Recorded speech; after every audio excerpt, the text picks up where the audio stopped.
I always feel the pressure to find the perfect gift for my relatives.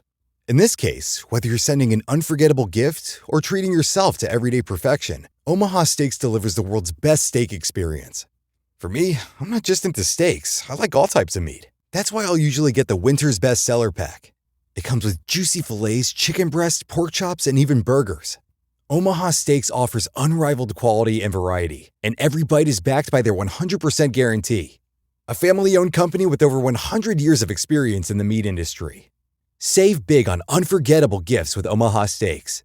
Visit omahasteaks.com for 50% off site-wide and earn an extra 20% off select favorites during their cyber sale. And for an extra $35 off, use promo code YUM at checkout. That's omahasteaks.com, promo code YUM at checkout. Terms apply. See site for details.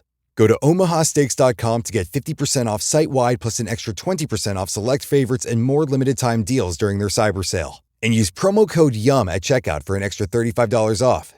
Minimum purchase may apply. See site for details. A big thanks to our advertiser, Omaha Steaks. This is a podcast from Minute Media.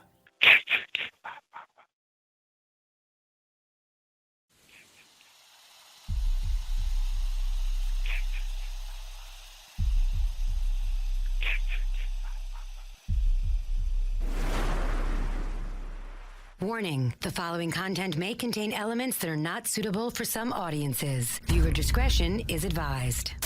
Hello, kiddies. This is yours duly, John Kassir, the voice of The Crypt Keeper. And you're listening to Slasher Radio.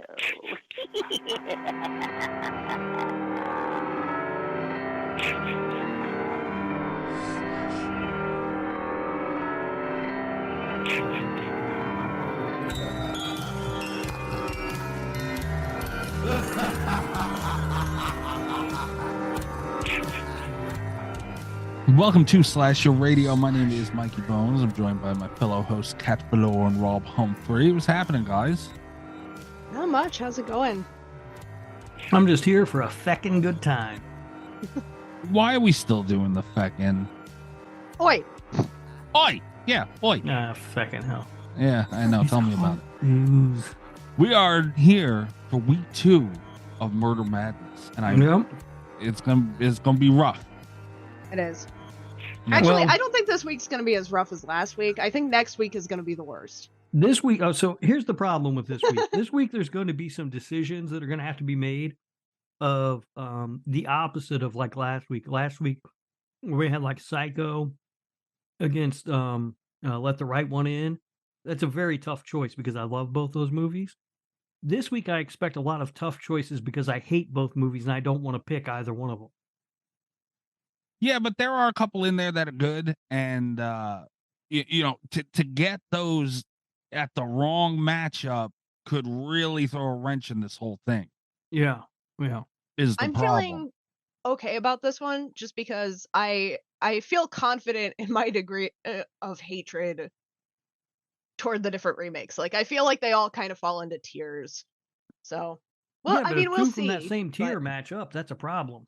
I guess. I just feel like Yeah. there are a lot of tiers, though. You know what I mean? Okay. Like, because there are a lot of factors. It's like, how bad is it?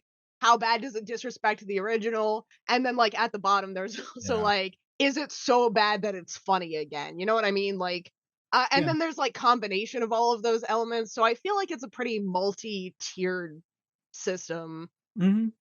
And that's what makes Murder Madness so fun and Yeah. dangerous, is because if we were to seed these out, there would be trash going up against good stuff. Yeah. But good stuff, as long as that happens, we'll be fine.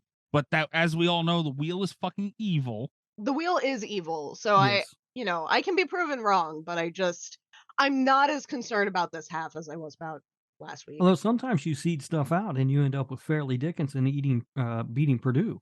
I heard some crazy shit. I don't watch college basketball. I heard some stuff was happening. Yeah, which is one of my favorite things in the world because fuck Purdue. Well, we're also, it's a best of 3, thing. So upsets happen. So you get upset, but yeah. The wheel, Kat, I don't know. Nice segue into our, we had a watch party on Discord this week with a bunch of listeners, and It was a really, really good time. Headed over to our Twitter, and you can find the link to all that stuff if you want to get involved over there. I mentioned during the watch party, Kat, I don't remember if you were there or not. I have a surprise with the wheel this week, and I'm very excited. Oh, I forgot about that. Yeah, you did say some bullshit like that. So Rob's gonna love it. Kat and I are both gonna hate it, but it was too funny to not do. And there will be a video version of the tournament segment today, because we got to get to drink roll call, which there's turmoil going on there. We got to get the news, and then the actual tournament. There will be a video version with the wheel included. I've just had some unfortunate news about drink roll call, but we'll get there in a second. Oh no. All right. Well, you know what? Let's get to drink roll call. All right.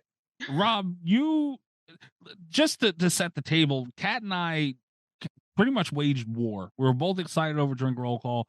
Rob said he had a history lesson. Yeah, a bit of a history lesson, a little bit of history with mine. Yeah. Do you want to go first, Rob? Yeah, I can do that. I will say that drink roll call for me is not interesting based on what I am actually drinking, but it rather where I purchased the alcohol that I'm drinking. Oh God. So I went in search of a local rum that is distilled here in Charleston, South Carolina. And I could not find them because I went to this particular place. The place that I went to is called Tavern at Rainbow Row. And what is interesting about Tavern at Rainbow Row is that it is the oldest liquor store in the United States. It originally opened in 1686 and has operated continuously as a liquor store since. Even during Prohibition, it was the front of the establishment was a barber shop, but they ran liquor out the back. Well, that's fun. Yes, and it is been known as a place. It started as a it noted on maps as a seafarer's tavern, and people like Blackbeard, apparently the pirate, would go there. Charleston has a deep pirate history. So that's where I got it, and I got these pictures I was actually going to send you guys. Okay. The first one is, I don't know what year this first one is from. It's old, but I don't know what fucking year it is. And then this is one that I took when I was there yesterday.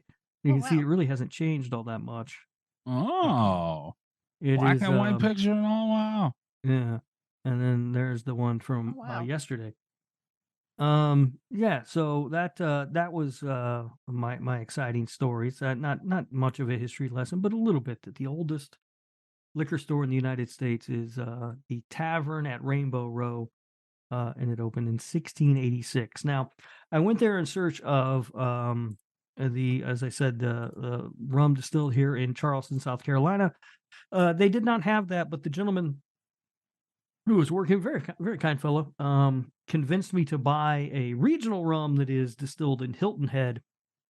And as far as I can tell, it's just called the Hilton Head Distillery Spiced Rum, very generic name, but it is fantastic. It's very, very good. Okay. So I am drinking that with Diet Pepsi, and I'm very happy. And this could be a new go-to rum for me. I do still want to try the one that's local here to Charleston. I just have to find it, and I'm certain it won't be that difficult to find. Oh, look at you. Nice. So you call yourself the oldest man in the world. So the oldest man in the world went to the oldest liquor store in the country? Yes. Yes. Wow. Impressive. Yeah. Impressive. So, there you go. That is my drink roll call. All right. Nice. Kat, you said you had unfortunate news. Yeah, I have some unfortunate news about the drink that I made, but I am determined to fight this war anyway. Because technical issues notwithstanding, I still think I have the I don't want to say the best drink. I have the most outrageous drink this week. I feel confident about it. I feel good about my standing in the war, even with this minor setback. Do you want me to go first? Yeah, go ahead. So I made my own drink. Okay. This week. And I gave it a name. Okay. And it has something to do with some stuff that's been brought up during drink roll call. This segment has gotten way more important than it ever was meant to be, but here we are. I will be tweeting this image out, but I didn't want to spoil it Okay. before the episode comes out. So you guys see my screen, right? Yes. Okay. Yes. This is what I am drinking right now. The Rob's Nightmare. Oh my god. Oh, you got cheer wine. I got cheer wine and I mixed it with vodka. pink lemonade vodka, Rob. That's pretty good. That's really good. Now, I put an umbrella in it. I have a number of questions. First of all, how does that drink taste? Not that great. Yeah, I would imagine that's not great. But more importantly, have you tried the cheer wine without any vodka in it? Yeah, it's pretty good. It's not as good as you're making it out to It's be. fucking terrific, right? It's like It's all right. It's like Jesus's piss. It's amazing. No, it's not that good. It's good. I mean, look, it's good, but you're trying to go to festivals. You said it was the greatest thing you've ever had. It is. It is without a doubt the greatest thing I've ever had. And I can't stop drinking it since I moved down here. But how do you feel about me putting Smirnoff pink lemonade and an umbrella in it? It's very insulting, but it eases my pain a little bit knowing that it tastes nasty. And so I admire your commitment to the bit, but also enjoy the fact that you're drinking something that tastes gross just out of spite. I mean, it's not that bad. It's not the worst thing I've done for the show. Because when I did cheer wine and just regular vodka, yeah, it tasted like cough syrup.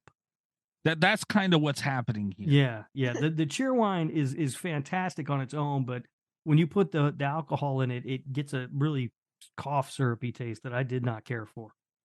All right. Well, you're not as upset as I was hoping you would be. No, I'm not gonna lie. I want to be upset, but I'm also very pleased that you found cheer wine and you bought some. I mean, that, you know what I mean?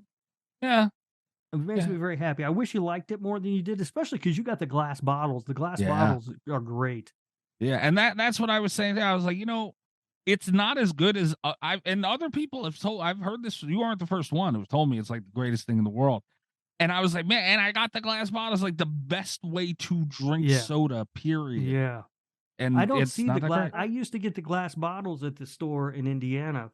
I don't see those around here. It's cans or plastic bottles. I wish I got the cans, not gonna lie. They sell those in 4s. I had to get 2 of them. I got 8. But I would have had 12 if I had the cans. Yeah. That is the good thing about the cans. You get 12 of them. Yeah. All right. And it's still good. It's still really good out of the can. It's just a little bit better in that glass. But it's like everything else.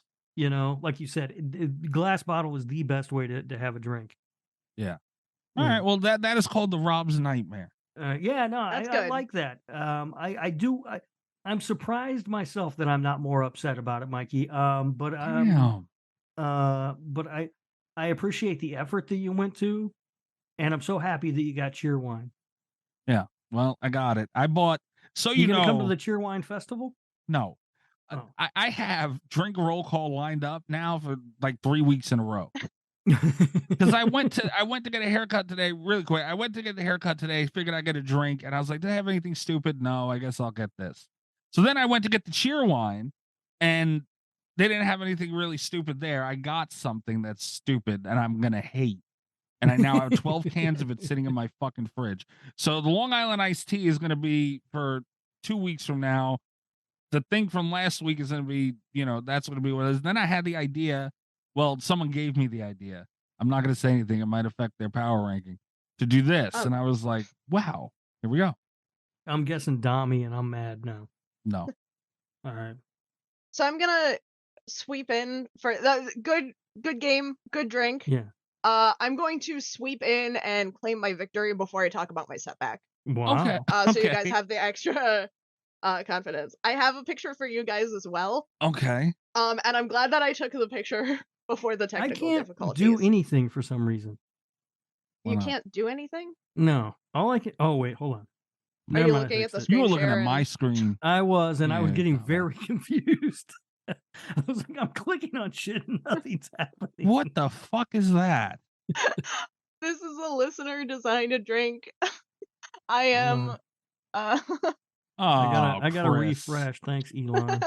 Hey, you look at my screen if you want. What the fuck, cat? This is a Peep Daniels. Oh, EyeRChris gave her that idea. Thank you, EyeRChris. that is what the fuck? That is gross, Cat. It's an escalation of the Peepsy and vodka. And it's the single dumbest thing I've ever had to drink, I think. Oh, that disturbs me. I like the cup it's in though. It's a nice cup. I chose Yeah. a cup that had red accents to match the hot tamale Peep. Oh, it's a hot hot tamale tamale Peep? It's a Peep. hot tamale Ugh. Peep. So it's like cinnamon flavored. Holy Okay. shit. I asked So if you're that was basically drinking okay. Fireball. Yeah, it's pretty much Fireball. There with a coffee flavoring. Because it's hot coffee with Jack Daniels, optional Kahlua, which I happen to have in the house. Okay, So good. I use more than the standard amount of optional Kahlua, Mhm. and then with a Peep on top, and then it was amended to a Peep to taste when I asked about hot tamale Peeps. Wow. I pretty much wanted to come in and win most ridiculous drink. You Which I win think most I've done. ridiculous. Yeah, you Absolutely. were the most ridiculous. Yeah. Unlike Mikey's pick, mine has actually done what it set out to do. And I will say, once you get past the Peep, it's pretty much an Irish coffee. It's pretty tasty. I'm Okay. a fan. As to the What? technical difficulties, though, There you go. Yeah.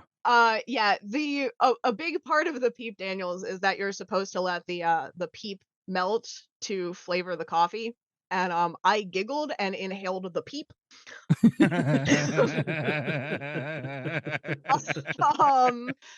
I do, in fact. I feel cinnamon in my eyeballs, and I have inhaled a whole Peep. So I have Alright. some regrets. All right, look, like I think that we can go around the board here and we all win. And really, I mean, Cat clearly most ridiculous. Absolutely. Yeah. That's and absurd. I like My- to point out, now that you went and did a listener drink, Allie was the one who suggested the Rob's Nightmare drink. So this is like listener drink idea versus listener drink idea. Uh-huh. I think we just let Chris and Allie argue about it. Cat definitely wins most ridiculous. Yeah, I mean, Cat wins most ridiculous. Mikey wins most sacrilegious because because he put pink lemonade in a cup of Jesus's blood with an and- umbrella. and an umbrella. I'm down to Son of a like bitch. 45 or 44 of those things. Yeah, yeah, and then I get most historical. So You yeah, did you get win most that one, historical. yeah. All right. Well, drink. This is the first time drink roll calls had real controversy. This thing's getting way out of hand. First time his drink roll call's been something in a while. Usually it's just, I'm drinking the same fucking shit I always drink. Yeah, we've been dedicated to the bit. And I got Yeah. something stupid next week. I'm not even looking forward to it. I don't know It's what also the inaugural edition of Cat's Medical Advice Corner. Don't inhale a Peep. That is hysterical. Thank God you took the Especially picture. if it's hot tamale. Yeah, I'm so glad I got the picture back. I was worried that the Peep would melt too fast and like you wouldn't be able to tell what it was. So I took the picture right away. Yeah. To make it a little bit better, it was more melted when I inhaled it. I've never had a hot tamale peep. I don't love the peep. Nah, but a me hot neither. tamale peep has kind of got me intrigued a little bit. I will say, so it helps to not think of it as a hot tamale or a Peep. I'm also not a big fan of Peeps, and I don't. Nah. I'm not a big marshmallow person. Yeah, marshmallow's real hit or miss with me. Oh, I fucks with marshmallow. I think Peeps are really fun as like they're like a fun shape and they're seasonal and whatever, but they're kind of gross if you eat them. But the hot tamale ones, it's basically like a cinnamon sugar situation, and I Right. kind of like it. Yeah. All right. Right. Yeah. So I look forward to seeing Chris and Allie fight. Yeah. That'll be nice. And I mean, 'Cause that does hurt a little bit, Allie. yeah. How does that feel? I That's wasn't not going to cool. say anything to not I hurt. I thought we were cool. I thought Allie and I were cool, but all of a sudden, it seems like it's not. Well, yeah. It's all right. I felt like it was good to credit Chris for this drink, especially because he's been campaigning to get a bar corner in our Discord, Oh as shit! the, Yeah, we got to do that. the official bartender of Slasher Radio. When we're gonna have a fucking drink book We are. Eventually, dude, and it'd The be drink cool book as shit. nobody wants. No, I don't know. We have some good shit in there, man. But yeah. And the watch along was fun. It was. Yeah, Yeah. We did a watch along on Discord. I will admit, at the beginning, I was a little pissed. I was not feeling great to begin with, and I was tired, and so I was a bit grumpy. And then a lot of people were doing a lot of talking during the movie, and we know how I feel about that. But eventually, I just gave into it and had a good time, and it was fun. that's what it is, and then, Yeah. because that's what a watch party. You can sit there and watch a movie. You can do that alone, But it was nice. Anyone who listens to the show, because there's a lot of people that listen to the show and don't really interact. Kind of strange. You're missing out on a lot. But yeah, if you're not on Twitter, if maybe, well, I don't know how the hell you get the link, but check out the Discord though, because we're doing a lot of stuff over there. Great community, and I ran some poor girl off. You did, and everyone got to listen to me watch Cocaine Bear. Mm-hmm. It was fun. Yeah. He liked it. He enjoyed it a lot more than he will ever say out loud. And that's an experience that you have to be in the watch-alongs to understand.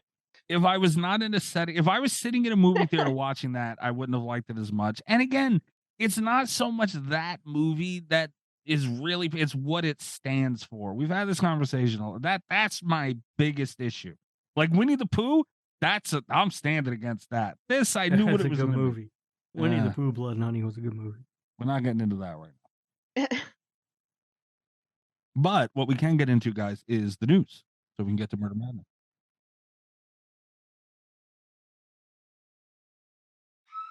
It's time to hump the news with Rob Humphrey. He's not a genius.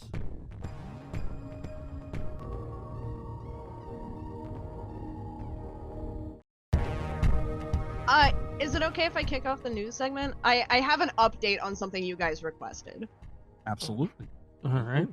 I took Mr. Cat's boyfriend to see Scream 6 this week. Okay. Quick update from me. We talked about this in the chat. I think it's better on a rewatch. I don't think it's good. It's still not my favorite Scream movie, but I do think being disappointed and going in disappointed, like all of the stuff that irritates me, I'm already used to. And I had more time to look at Easter eggs. There were a couple that I missed the first time around. I didn't notice the Jenna Ortega Wednesday cosplayer at the Halloween party. That was kind of cute. I'm just so others over. Maybe. I'm so over all these Easter eggs. We talked about this already, but it's just stop. I don't want to. It's not Where's Waldo. I don't want to spot the fucking hidden thing in your. I just want to watch the movie. If you treat it less like a movie and more like a Where's Waldo, it's kind of fun. I'm just like, I was less mad this time. I critically, I don't think this impacts my liking of it, but it was a more enjoyable experience the second time around. And Mr. Cat's boyfriend was able to provide me Scream rankings. Oh, good. Which I think you guys are going to be impressed with. Oh, boy. We'll see. You better not do it dirty again. So, should we start at the top or bottom? Start at the bottom. Top. All right. Top, because his top should be, I don't know. We should know what his top is. Yeah, all right. Start at the top. Yeah. His top choice is Scream 1. Okay. All right, he's doing good so far. So far, so good. Here, there we go. Scream 2. Except. Okay. 5 Cream. Beautiful. Okay. Scream 4. Beautiful. Okay. Scream 6. Okay. And Scream 3. All right. You know what? And I'm impressed. Yeah, I don't hate it. I don't hate that at all. I expected him to. It's not exactly mine, but I expected him to have a wild card in there somewhere, just because he usually does. And I think those are all respectable placements. I think you're learning some things, Mr. Cat's boyfriend guy, and that's not bad. Those aren't bad rankings. They don't match mine. As a matter of fact, I think Cat and I have the exact same ranking. Yeah. They don't match mine, but it's close and it's solid. And I will say, actually, because we were talking about it, and he did like an off the cuff list, and then he, talked about it a little bit more and moved some stuff around. His initial list was exactly ours. Oh yeah. And he played with it he moved stuff around a little bit too much, arguably, but it's still close. I've been listening to a lot of people talk about this movie in the past week, and I think somebody, and because I've listened to so many people talk about this movie, I can't remember who said it, but somebody really summed it up great. What I think is starting to become my biggest problem with these movies. Mm-hmm. It's that it's starting to feel like the characters know they're in a horror movie. You know what I mean? Instead of us watching characters experience something, we're watching characters who know that they're characters in a horror movie. And I think that was really my biggest problem with Scream 6. And again, just the Easter eggs upon Easter eggs upon, it's too and it's fucking wild much. because this is, I agree with you, but I think it's a really interesting complaint because it's like the 90s meta horror was so, it didn't feel as subtle as it has aged, because we have characters like Randy who are like drawing the comparisons and stuff, but it still didn't feel like they knew it, Right. Like, Right. and I never appreciated that balance fully until Scream 6. But I think in, like, if you look at the original film, really, Randy's the only one who's talking about like the rules of a Scream movie, of a horror movie, right? I mean, he's really the one he's the sole guy, and it makes sense because he's such a film nerd, right? Yeah. When you look at Scream 6, it's like every other character, including Ghostface, at one point is talking about how a movie would play out. It's like, fucking stop, man. I understand that the meta part has always been there in this franchise from the beginning, but there is more to this, to Scream, the original film, and the subsequent sequels, honestly, than just that. And Scream 6 felt like it was just that. Yeah. I'm okay with if you're gonna load it with Easter eggs, that's fine. I don't care. But above all else, you need to make a good movie. And if your movie's not good, I don't give a shit what Easter egg, how many you have in there. It doesn't mean anything. Your movie's not good. So Yeah, I mean, and I mentioned this last week on the Patreon episode, I think, but Halloween 2018 is fully Easter egg. Yeah. But it's a really good movie. So it doesn't matter. They do what they handle Easter eggs in this movie like Halloween Kills handles Easter eggs, where it like points. It's like the camera points at it and goes, look, remember this thing? Instead of it just being there and sort of an organic part of the movie that you either get or you don't. And if you don't, it doesn't matter. Yeah. Make a good movie, man. Point blank, period. All right, so we can get it. I have some Scream 6 stuff. We can just jump into that, I guess. The directors reveal that Ty West, I don't know what exactly. There was a big interview Bloody Disgusting did with the directors of Scream 6. I just thought Kat would find this interesting. Apparently, the knock at the door. If you haven't seen the movie yet, I don't know what to tell you. But at the knock at the door for the therapist, they used apparently the same knock and the same sound team from which for X. I don't know what scene it was for X. It was the therapist scene for Scream, but they used a knock from the movie. Again, this is exactly what we were talking about. This doesn't make it better. This changes nothing for me that they did that. But there you go, Kat. Do you like it anymore? No, but I, Right. Oh, it's not good when you have the same idea for I don't know. I feel like we're kind of grasping at straws It's a here, right? doorknob. Like, yeah. It's one thing with like screams, because like I think not Scream the franchise, but I think Scream the sound effect Easter eggs are kind of fun, where it's like, oh, we're gonna sample this really old classic horror movie into this other newer horror movie. Like those are kind of fun because they're very distinctive, but like, I don't know. We're getting carried away. I care about this. Who cares? I mean, honestly, No. so you used the same knock as what was in X. It's not distinctive. It's nothing. Who knew? Who would know that unless you told If us? you hadn't said, if they hadn't done an interview and said that, I would have gone my entire life and not known and not cared. And we know that nobody would ever know this because Kat did not stand up in the theater the first Yeah. time she watched it and point at the screen. She I would have think known if I anyone had else. realized that it was the knock from X, I would have left the theater on the spot to go watch X instead. Kat has seen X more times than anyone I know. They also spoke briefly and what I thought was definitively about Stu. Apparently, the director said that it's so hard to do this without spoilers, but if I'm talking about Stu, you guys know what I'm talking about when I say the kill towards the end of the movie. Pretty much that that was kind of telling of Stu has to be dead.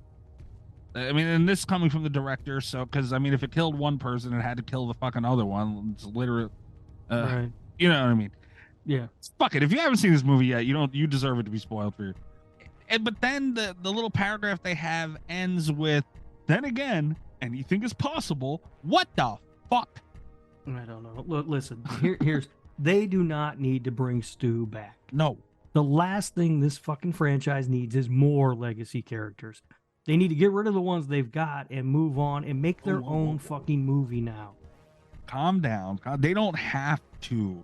If they can, if they, I wouldn't be mad if they did. But if they can make a, they need to make their own movie. They're not making their own movies. They're clinging on to these movies that are decades old at this point. It's going to make a better film if they leave the legacy characters behind and focus on the core four, which I goddamn hate that fucking name. If they focus on those characters going forward, this is going to be, they will make better movies. well, Yeah. the core four should be the core three, but that's a whole nother argument. No, Well, dude, I'm yeah. not disagreeing with you, but I'm saying if they can find a way to keep the characters intact and have a story that makes sense and make a good movie around it, I'm not mad if they're there. You know, just make a good movie, whether it's with them or without them. If you could figure out how to do it either fucking way, make a good movie. I don't care. Yeah. So that's that. Next up was Smile 2 was announced. They finalized the deal with Paramount. What do you got? You can draw on this? You ass. Drawing mustaches on people on my screen. You scared the shit out of me with that It's first not one. any sillier than the smile she's got. No. I don't know how to turn it off, though. Yeah, well, here we are for the rest of the... Figure it out, Right. because I got... God damn you. Thank Hold you. on, I got it. All right. I'm a technological genius. Smile 2. What do you guys think? I mean, I didn't like Smile 1. there you go. I was just in a fight with someone about Smile earlier. It was a very civil fight, but it was a passionate argument on both sides about Smile. And my one, because it was civil, I was trying to, play devil's advocate a little bit against myself also. And one of the things that I said was that I was glad that Smile did well because I want more original horror movies. Now, if Smile becomes a franchise and we start getting a bunch of Smile sequels, that comment is going to age like milk. I'm glad it did well. I want more original horror scripts. I don't want more Smiles. We've done that. That was enough. That was more than enough. Fair enough. Next thing is you can watch Halloween 5 at the actual Myers house in Salt Lake City this summer. August 25th, 2023. That's exciting. That is cool. Cool. Wish they picked a better movie, but all right. Yeah, right. Unfortunately, I have to watch Halloween 5 while being there. Hey, man, there's worse places It's to watch free, Halloween but you 5. have to watch Halloween 5. Huh. So they've got a movie screening. It looks like you can take a tour of the house, and there's even overnight stays they're offering. That's cool. I mean, I don't know that I would be super excited to watch Halloween 5 again. And it's not the Myers house, you know what I mean? It's the one from 5 and 6. Why aren't they screening Halloween 6? They are actually. It looks like on this schedule. Oh, okay. The Shining. That's too, almost though. worse. I was gonna do a whole bit, but why? Yeah, though? according to the schedule, you can do that.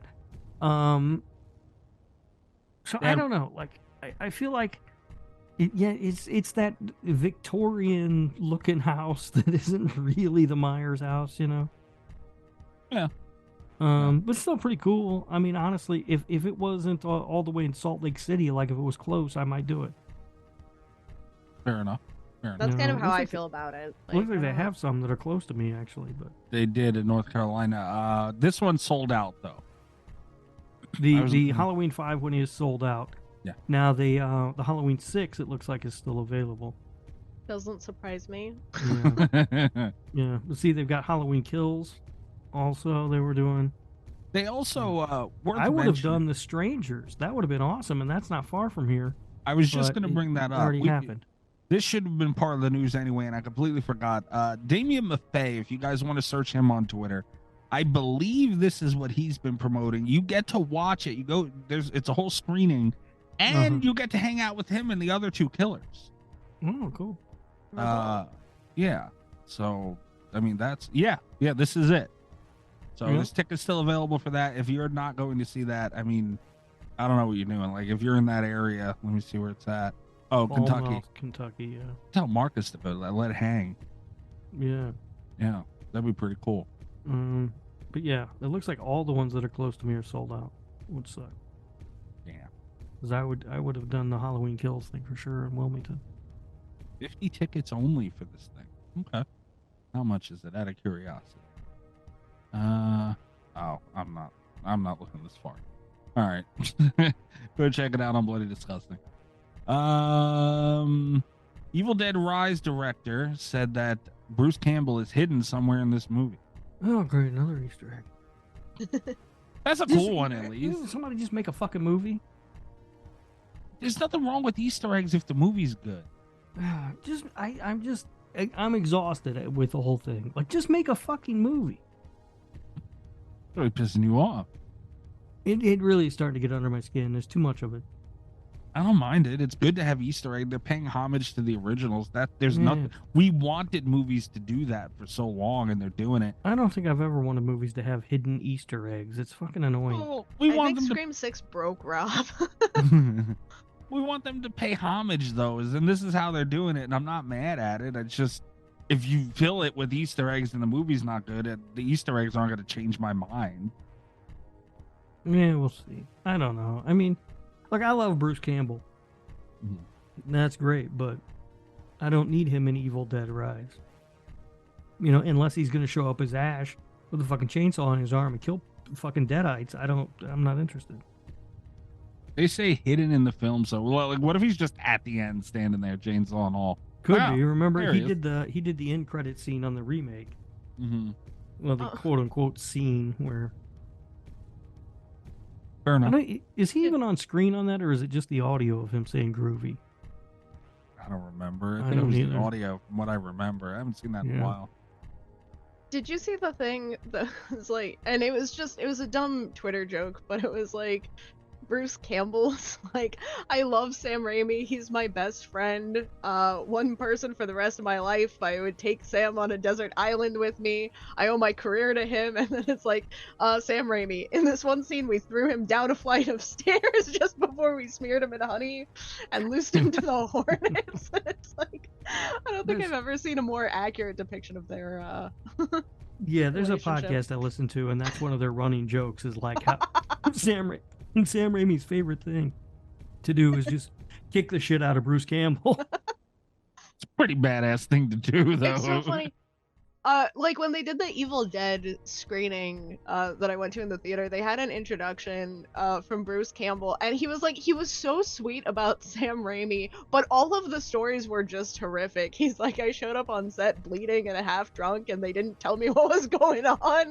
They were throwing stuff at me, and someone tossed me a prop chainsaw, but I didn't know if it was real or not. It's like, oh my god. It's hysterical. Hey man, nobody can knock it. Look what it created, you know. It was Yeah, I probably guess some of the the charm. shoot for that original Evil Dead movie was just a nightmare, from what I understand. Yeah, Like they literally like they were staying in that cabin with like no heat in the winter, and apparently there were like crew members would just walk off set in the middle of the night. Yeah. No. All right. Next thing is Cat. There is a remake for Cube. This is the thing that's finally going to get me to pay $25 for a year of Screambox. Yep. Coming to Screenbox. It is April 11th, I think. I'm excited about it. April 11th. I Japanese remake. so usually we don't get a lot of American, not that this is a Canadian American film, I guess, but we don't get a lot of like English language remakes that are remade in Japan. Usually it goes the other way around. And just looking at Japanese movies compared to like American remakes, I have a lot of confidence that it's going to be batshit crazy going the other way. I don't know if I'm gonna like it, but I think it's gonna be a good time, you know? Yeah, somebody talk to me when they remake Hypercube. If they go I have a batshit feeling crazy, that their cube might be more like Hypercube than yeah, if they go batshit crazy, I might like it more. Not mad at that. We'll see.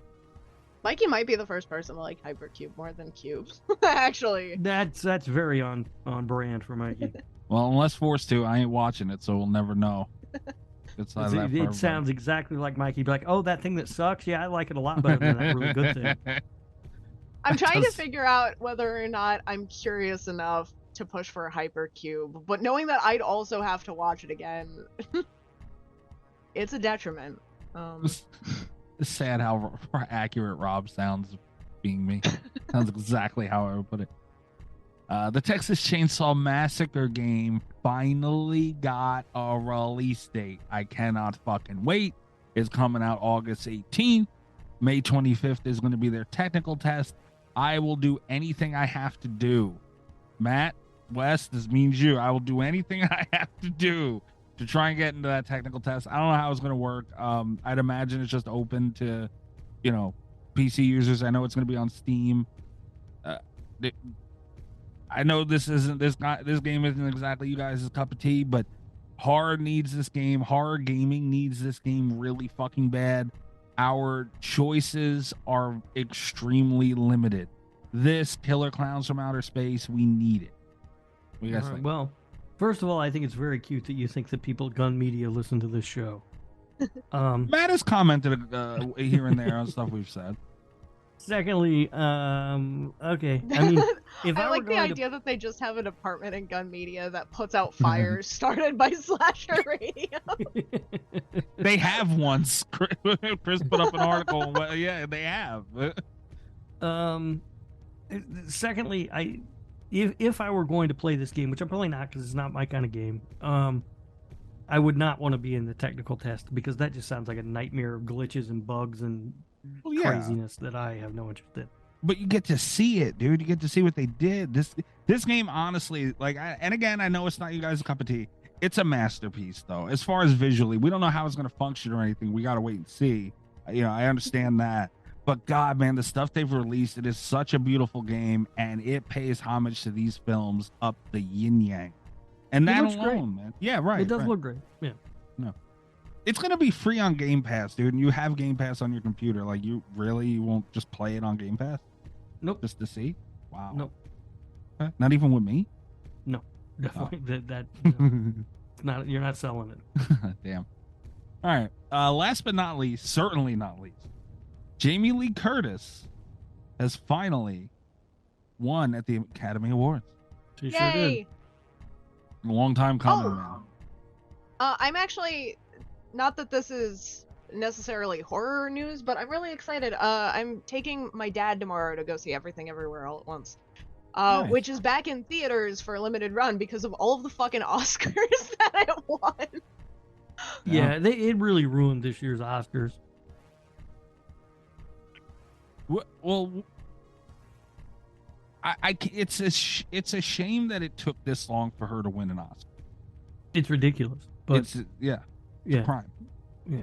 She finally got it, and good for her. And her speech was great, and her reaction was great too. The reaction shot is always great, and it's always nice when you see somebody who's legitimately surprised to have won, as opposed to somebody who's expecting to win. You can tell, like Rihanna walking up for her 5th award of the night. Yeah. But man, the beautiful thing about one of the beautiful things about Jamie Lee Curtis is, like, there's clips of her cheering for other people at Oscars, like just being thrilled in the stands that someone won who deserved it, and she was proud for them to get that win. And God, man, for her to not have this for it to take this long for her to get this moment is a shame. And she thanked horror fans in there, man. Like, this is a big win for the genre. Are you raising your hand? Why are you raising your hand? I don't know. I just have fun playing with the Zoom thing. Mm. Everything Everywhere All at Once is a great movie, though, and it won a ton of awards. But it certainly made watching the Oscars pretty boring because It was winning anticlimactic. everything. Yeah. Yeah, man, they deserved it though. But very, very good movie, and she deserved. She was great in the movie. She should have gotten an Oscar a long time ago. So overdue. Good for her. I'm happy for her. Yeah. All right. That's all I The have. ultimate nepo baby. Pete, what? What's wrong with you? We just talked. She deserved this moment forever, and you don't like Jamie Lee Curtis? What happened? No, I love Jamie Lee Curtis. She's great. Mm-hmm. She also brought a lot of attention to Coldplay. This week or last week. Did you guys see that? No. She was talking. She was doing an interview about something, and somehow this topic like going to concerts came up, and she was adamant that she doesn't go to concerts anymore, and she doesn't understand why bands don't have matinee concerts. Because she would love to go see Coldplay, but she doesn't want to see Coldplay at 9 o'clock at night. She wants to see him at 1 p.m. so she can be home and in bed at 9. That's funny. Oh dear Lord, what did you do? Oh shit. Oh God, Fuck, what did I didn't you do? mean. Oh, Kat didn't see it yet? Okay. What, All right. What? Not yet. Damn This it. way, Cat. I'm mad. Fuck. All right. Shit. All right. I'm glad Kat didn't see it at least. I didn't mean to ruin the surprise. I moved a tab out of there because I figured recording that would be difficult with it in there. Mm-hmm. So, yeah, I didn't mean for that tab to be the one that opened. Well, what I was doing was I was pulling up Gabagooli Mystery Corner. So Okay, great. Well, at least it'll be a surprise to Kat still. it'll still be a surprise for me. Okay. All right. Well, I don't have anything for Hillbilly Humphrey's Hillbilly Hoedown. It's not as popular as the Gabagooli crap. That's okay, because this one ended up being. It's going to be a little bit longer to explain. Right. This is the there's- Gabagool. What? No, nothing. You'll see. Oh. Hold on. I gotta hit my button. I like my button. The one joy I get here is from that button. It's the Gabagool Mystery Corner, where our listeners send in memes anonymously, Italian memes, making fun of me for being Italian, and we put them up on Patreon, and we describe them here. There's a lot going on here. There's a lot very going good. on in this one. It is very good. I'm glad it landed on one where we don't have Huckleberry Humphrey, because Yeah. this is the kind of thing you usually have to explain. Yeah, there's a lot going on in this one. All right, I'm gonna open it. What the hell? Okay. I'm gonna have to open my phone and zoom in, I think. I can barely see that. What the fuck is all this? Okay, so it's a two sides to this thing, apparently. Authentic quote Italian quote pizza. And there's a picture of a pretty good looking pizza. And then on the right of it is real American pizza, Domino's, spelled incorrectly. And then there's lines. Italian is also spelled incorrectly, if anyone cares. Oh, I didn't even notice that. Oh, Jesus. And there's lines on the pizza pointing to specific things. And there's words under it. And very strange pictures. I don't like this at all. All right, hold on. Let me get my phone out. I gotta zoom. I'm getting old here. All right. This is hold the on. best description of it. There's very weird pictures. All right. On the authentic Italian pizza side, the notes are unsliced, burnt spots everywhere. There's nothing wrong with that, man. There's a burnt spot here and there is good. That means it's nice and crispy. Irregular shaped base. Okay, yeah, there's nothing wrong with that either. Random leaves probably taken from a bush outside or something. That's fucked up.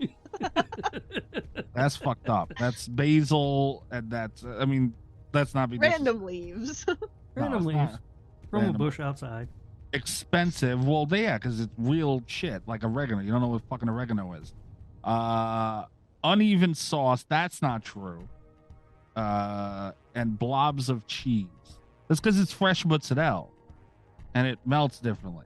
What do you call me? All right. That's ridiculous. A lot of those points aren't even bad things, and the other are just ridiculous. On the Domino's side, what does that one say? Cooked to perfection, not usually. Perfect round base, who fucking cares? Delivered in under 30 minutes or I get a free pizza. That's not always true. Plenty of toppings, arguably too many toppings, as Kat went over earlier before we started recording. Lots of cheese spread throughout. Okay, if you like, cheese that's not really cheese, cool. And cheap. Well, you get what you pay for, buddy. I mean, that's really all I have to say to that. On the left side, it's a guy in an Italian hat. Can I read the quote? Go ahead. So there's a guy in an Italian chef's hat, and he's saying, "Mamma mia, I burned the pizza." Regret that. And something in Italian, "Oi, gracias, mi amigo." What's that mean in English, Mikey? Thank you, friend. The "oi" is not Italian. It's it's French. Oh, it's we. Oh, okay. I got "oi" on the brain. Why the hell they got French in there? I don't know. You're gonna sit there and pick up what? Also, I don't think that's not none of that's Italian, is it? That's French and Spanish. Mamma mia, I burn the pizza is Italian. That's Italian. Okay, I got Mikey to confirm that that's Italian, so I guess And that's. I meant And you said the it guy wrong, he's wearing Mikey. like an Italian mask, I think, is supposed to be the thing. Oh, So he's like speaking Spanish. I see. The So, second yeah, guy. he's- Yeah, That's just he's disrespectful. speaking French and Spanish, yeah. And the And on other the guy's right- straight Italian. That's why he says, "Mamma mia, I burned the pizza." You did not need to say it again. You I said it should've- wrong. I just wanted to make sure people understood. Mm. He's called. That helps the context. news. And on the right side, that's a weird looking outline of person. Yeah, It they says, look like they're naked. Yeah, they're butt naked, and apparently they just ate a pizza, and it says yummy. And then a dude in a Domino's shirt that says "Enjoy your pizza, sir." Look, I don't know if whoever sent this over made this personally. And if you did, you need to get a hobby and something to do. That's first of all. Second of all, like the reason I think it's someone who made, like it's too on point with the shit on the bottom and everything. Second of all, if you want cheap processed foods and half-ass pizza, which half the time you get and it's shit and you can't even really enjoy it, it's like, okay, yeah, you get a free pizza, but you're gonna get another pizza that's like mid as fuck. If you want real shit that tastes You are good, too old to say mid. I am. Shit. You've been saying it too much, but that's what it is. I mean, I'd eat the one on the left all day. What do you guys think? Oh, I I would would- definitely eat the Domino's. Oh, cat. I would rather get pizza from the guy who says, "Mamma mia, I burned the fucking pizza." Here's the thing, if you caught me on like on an adventurous day, but I don't want random leaves on my pizza. They're not random leaves. That It's is true. basil. No, And I that's- also here's the thing is that I prefer the cheese that's on the left pizza, but I like knowing what I'm gonna get in every bite, and that's Domino's does that. I'm gonna get cheese in I'm gonna get fake cheese, but it's gonna be in every single bite of that pizza. And I'm not a proud person. I will eat fake cheese. I mean, I'll eat fake cheese too, but and not every like that. That's not a tip. Like if you go to an Italian pizzeria, that's not what it's going to look like. That looks like a pizza that's been sitting around for a while. Is that what the pizza looks like there at that place you were talking about, like Joey No No's spot or whatever? No, it looks like a traditional New York pizza. Greasy as Also- fuck, cheese all over. The other thing, like, if I'm gonna get authentic Italian food, I'm not going to I'm not gonna get a pizza. I think. No, I'm going to Olive Garden. You're a motherfucker, Well- aren't you?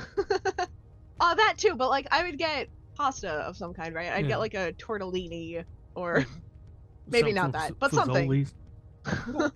I would get above all else. I would get the one on the left over the Domino's pizza. That's above all else. But I don't think I I've would too, but ever I'd pick wanted those leaves off. pizza because I've wanted something fancy or authentic. Like I get pizza because I know what I am. the one on the left just tastes better to me.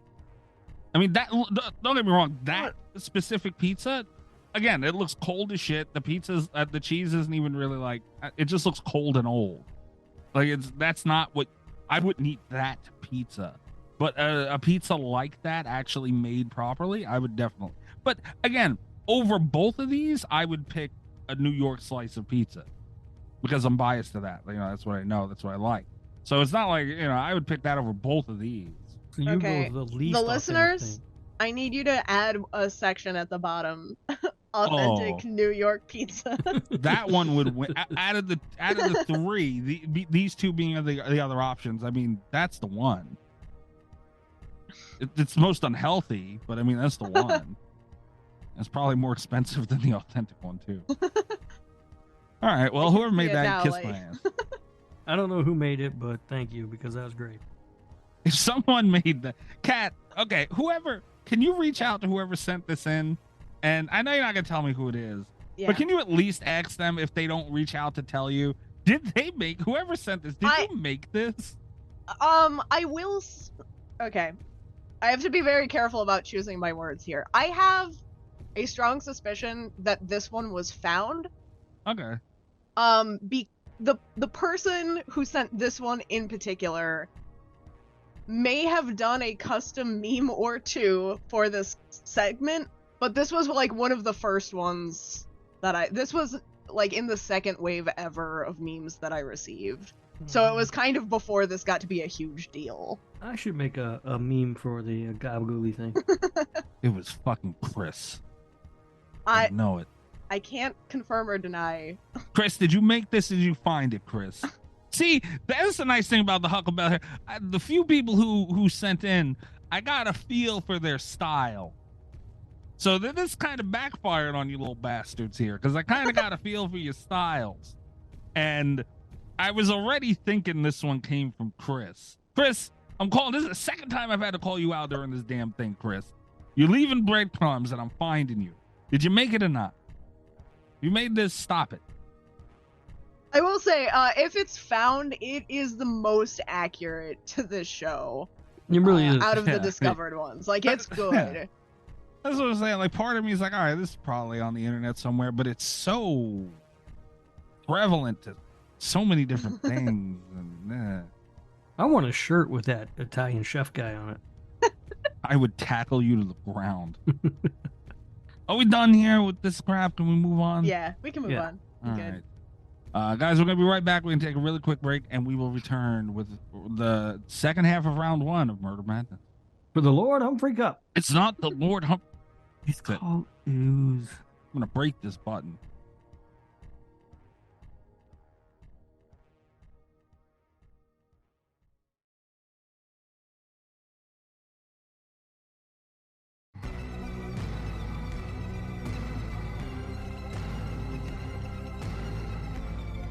As I stated earlier, there have been alterations made to the wheel, which Rob accidentally seen.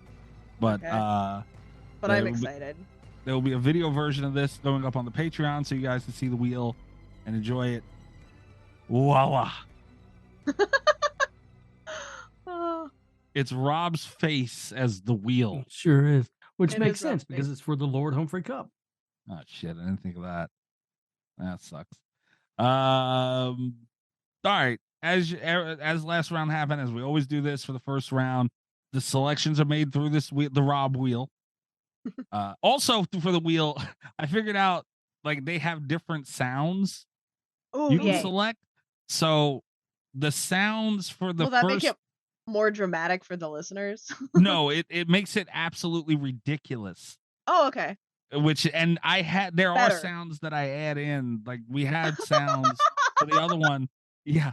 And they're gonna be replaced. As cool as the sounds were, the soundboard for this thing is random silent film score during the spin. And after the spin, it's just gonna be I don't even know what I picked for I don't know what that is.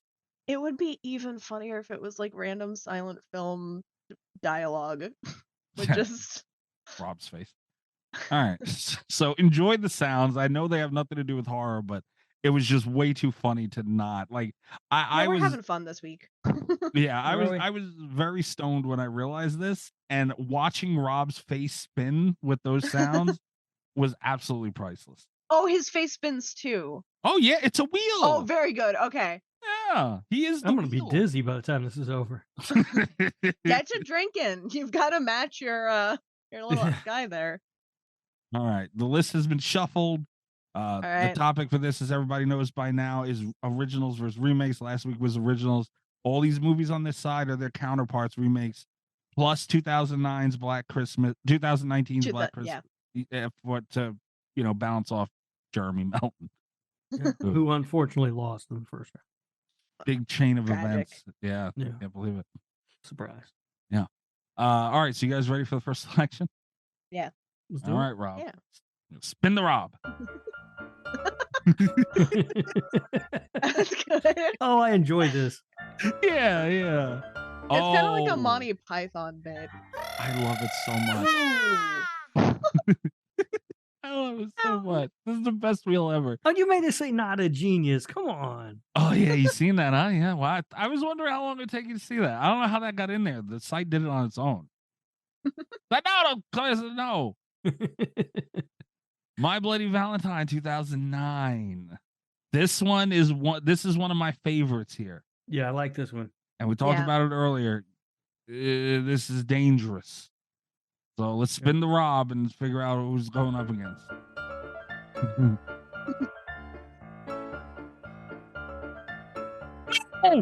Oh no! Oh wait! Oh. Yes! The Ring 2002. All right. Sound All right. effect. I know, I love him so much. Ooh. Here we are. Oh god. So I'm gonna throw this out there. It's not. I'm trying to make more aggressive choices because I have some regrets from last week. I have one regret from last week. Feeling bad about what you did to the fog, aren't you? I knew it on not you. not to the fog. That's not the one. I think about this. I think that My Bloody Valentine is a better movie than The Ring, but I think that The Ring should get some credit because when I think about which Ring to watch, I very often think of the remake. I more often think of the original My Bloody Valentine. So Okay, that's an interesting point. there Counterpoint. is an element of uncertainty. I never ever think about watching The Ring ever. And the correct answer is My Bloody Valentine. And it has Tom Atkins in it, and he would fuck Naomi Watts and that girl. This is a good precedent. This is a good precedent setting round. Are we choosing straight up the better movie, or are we choosing the better remake? Because I I'm think choosing the better movie because that's this all is I'm where interested in. okay. Mikey, And do Even you if concur with if I this? was picking though between these, if I was picking the better remake, well, one, I've never seen Ringu, so that would really discount The Ring from the get go. But I think My Bloody Valentine is a really good remake. I do think Um, My Bloody Valentine is a really good remake, but I think that Ring improves some on Ringu, which is very rare in the remake format. Yeah, but I So- think the interesting thing about the My Bloody Valentine remake is that while I don't think it's better than the original film, I don't think it improves upon the original film. It does something. It doesn't ape the original film exactly. It does its own thing in a way. Yeah. So I don't know. All around, in my opinion, it's a better movie. I haven't seen the original Ringu, so I can't really comment on how good a remake The Ring is. I think The but I Ring. know it's not a good movie. Not the gold standard of movies, but I do think The Ring might be kind of the gold standard of remakes for me because it does that very rare thing where it takes the same story and it expands in a satisfying way upon that mythology. With a higher budget, I think it navigated the cultural differences between Japan and America very well, which we have never seen that well again since. So, like, as a remake, I do think The Ring wins. But if we're just talking movies, I would rather watch My Bloody Valentine. Yeah, but My Bloody Valentine also navigates the cultural differences between America and Canada. Stop it. You just cost My Bloody Valentine the thing because you reminded Mikey it's Canadian. No, I remember. No. Mikey, how are you feeling about movies versus remakes and like quality of movie versus remake? What are you voting for here? Not here specifically, but in the side of the bracket. I mean, I was planning on going on better movie. Okay. Because I mean, but better remake. I mean, it's figured in there somewhere, and it can be a big part and even a deciding factor. I agree with that. All right. I've recently, even I think on the Patreon show from this week, I was sticking up for The Ring again, and I like The Ring, and I seen Ringu kind of recently, and I like that too. And I think the thing is, The Ring had more money to do what they were trying to do in Ringu in certain areas, and that gives it, that's good for the story that they're telling. But man, My Bloody Valentine's fucking good, and I hate to agree with the Tom Atkins thing. I'm trying to look at like all of the movies on this list. Knowing that some of them are upside down and I don't have the best view because Rob's face is kind of in the way. This might be the only remake on the side of the that I think is better than the original. So it feels bad to vote it out. But if we're going better movie, it's not a contest. I see a couple that I could feel that way, but it's very limited. No. I mean, my vote is My Bloody Valentine. Mine too. And it's right. no shade on The Ring because I like The Ring. It's just a bad matchup, man. My Bloody Valentine is arguably the best. If you were looking at just the original was so good. That's why it's hard to scale it. But I gotta go, and it sucks. I've been sticking up for The Ring for fucking a couple weeks now. Yeah. And my vote, by the way, is tons of shade to The Ring. It's an awful movie. Don't watch it. It's not that bad. Damn. All right. Well, The Ring is out of here. Yeah. That's a shitty What do you matchup. vote for, Kat? Oh, I'm sorry. I voted for My Bloody Valentine. And going forward, I will be voting for the better movie. I'm glad that we got it cleared up early on this side of the. It's a factor, though. Yeah, I think. I think it was like a deciding factor, maybe. Yeah. But because there are some movies in here that are definitely going to get points for just being daring remakes. I think. You know what? I'm gonna roll this back. I'm going to vote for The Ring because there are a couple on here that are going to lose major points for me moving forward because they fucked up the original. And I think in that spirit, I'm going to give the point to The Ring. That's fair. That's fine. I mean, you're wrong. The Ring is terrible, but do what you want to do. All right. And again, I mean, like I said last week, this is a bullshit tournament for a bullshit trophy. It doesn't matter. There you go, hyping up the show again, Rob. Good job. Good job. All right, let's spin the Rob. Ooh.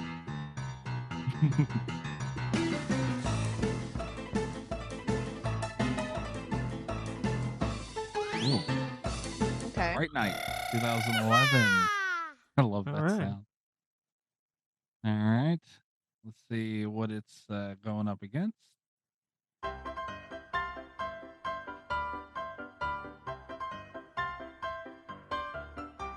Oh.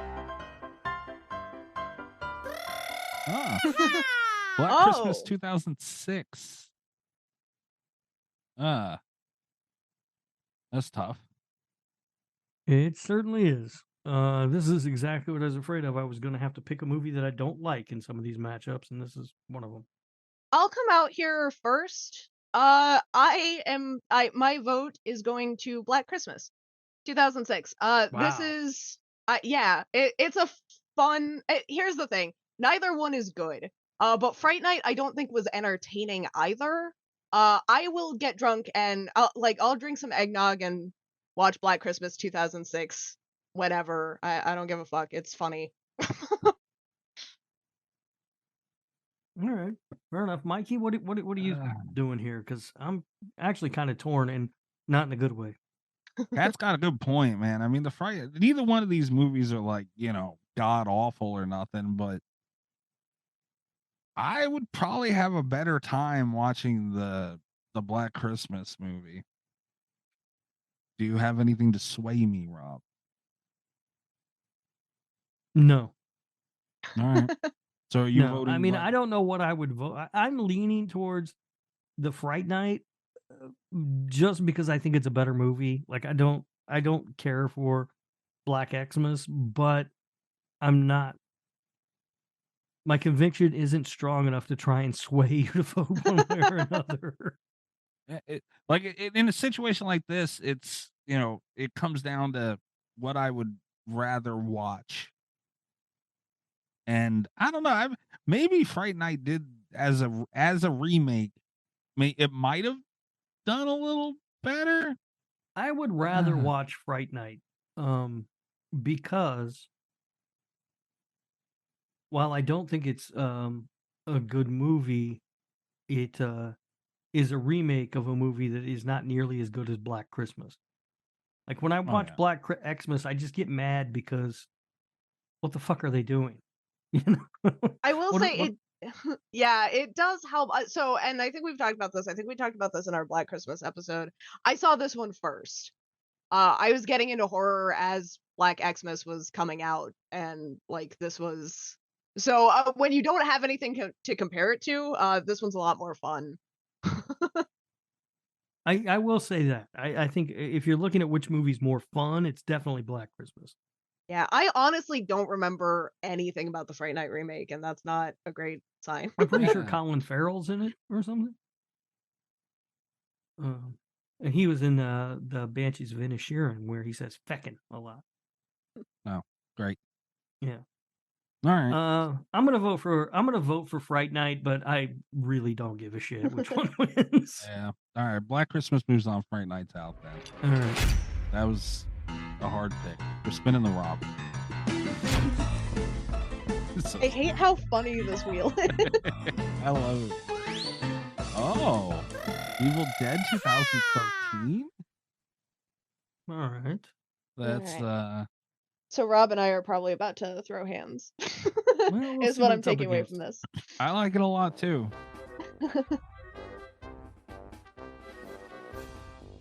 I don't know. There's some pretty bad movies on this side. Ooh. Yeah, maybe There will we're not be. about to throw hands. There will be no throwing of hands as long as you do the smart thing here, Kat. Yeah, my vote goes to Suspiria 2018. Yeah. All day long, Really? it's Suspiria 2018. This was my number one movie of 2018. Not only my number one horror movie, the number one movie of the year. I loved the Suspiria remake. It is with a doubt superior to the Evil Dead remake. Yeah. So I did say that I didn't think there were any other remakes on here that surpassed the original. Suspiria is one of the few that's tied for me, and I like them for such different reasons. That's that the it's like, beauty. That's the beauty of the Suspiria remake. yeah, Is they managed to tell the same story, but they do it in like the opposite way. it's such a different experience. Yeah. Argento's film is known for the bright colors and that awesome soundtrack from Goblin and everything. And this movie is just dull, grayish looking, like it's just there's no colors that really pop.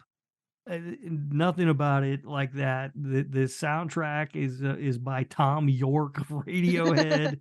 I mean, it's just the exact opposite of what Argento did with the movie, and it's still so great. I love the Suspiria remake. it's far and away better than the Evil Dead remake. All right, well, I lose this one. I like the Evil Dead remake. Suspiria was good. I think they did such a good job with that Evil Dead thing, and that's another one where they shifted from the original. I guess they didn't shift it all that much, but what Evil Dead turned into. Yeah, it doesn't matter. I lose. God damn. All right. It's a bad matchup for Evil Dead. It is. Because It is. there are most of the other movies on here I would have probably taken Evil Dead over, but not Suspiria. And now, not for nothing, look at this. Evil Dead, which was a strong contender for everybody in the world except Cat, to, really go far in this thing and maybe even win it. If it might have fucked around and won if things went right for it, and boom, out first round. That's great. One of the better, arguably top 3, definitely top 5 movies on this side of the bracket. In my opinion, this side of the bracket is full of a lot of really weak movies and a few really good ones. That was one of the good ones, and it's gone. Shit. All right. Evil Dead gone. Suspiria on. Spin the rock. I know it's not going to happen, but I think it would be really hilarious if Funny Games went up against Funny Games because they're the same fucking movie. Pet Sematary 2019. Why couldn't Evil Dead went up against this thing?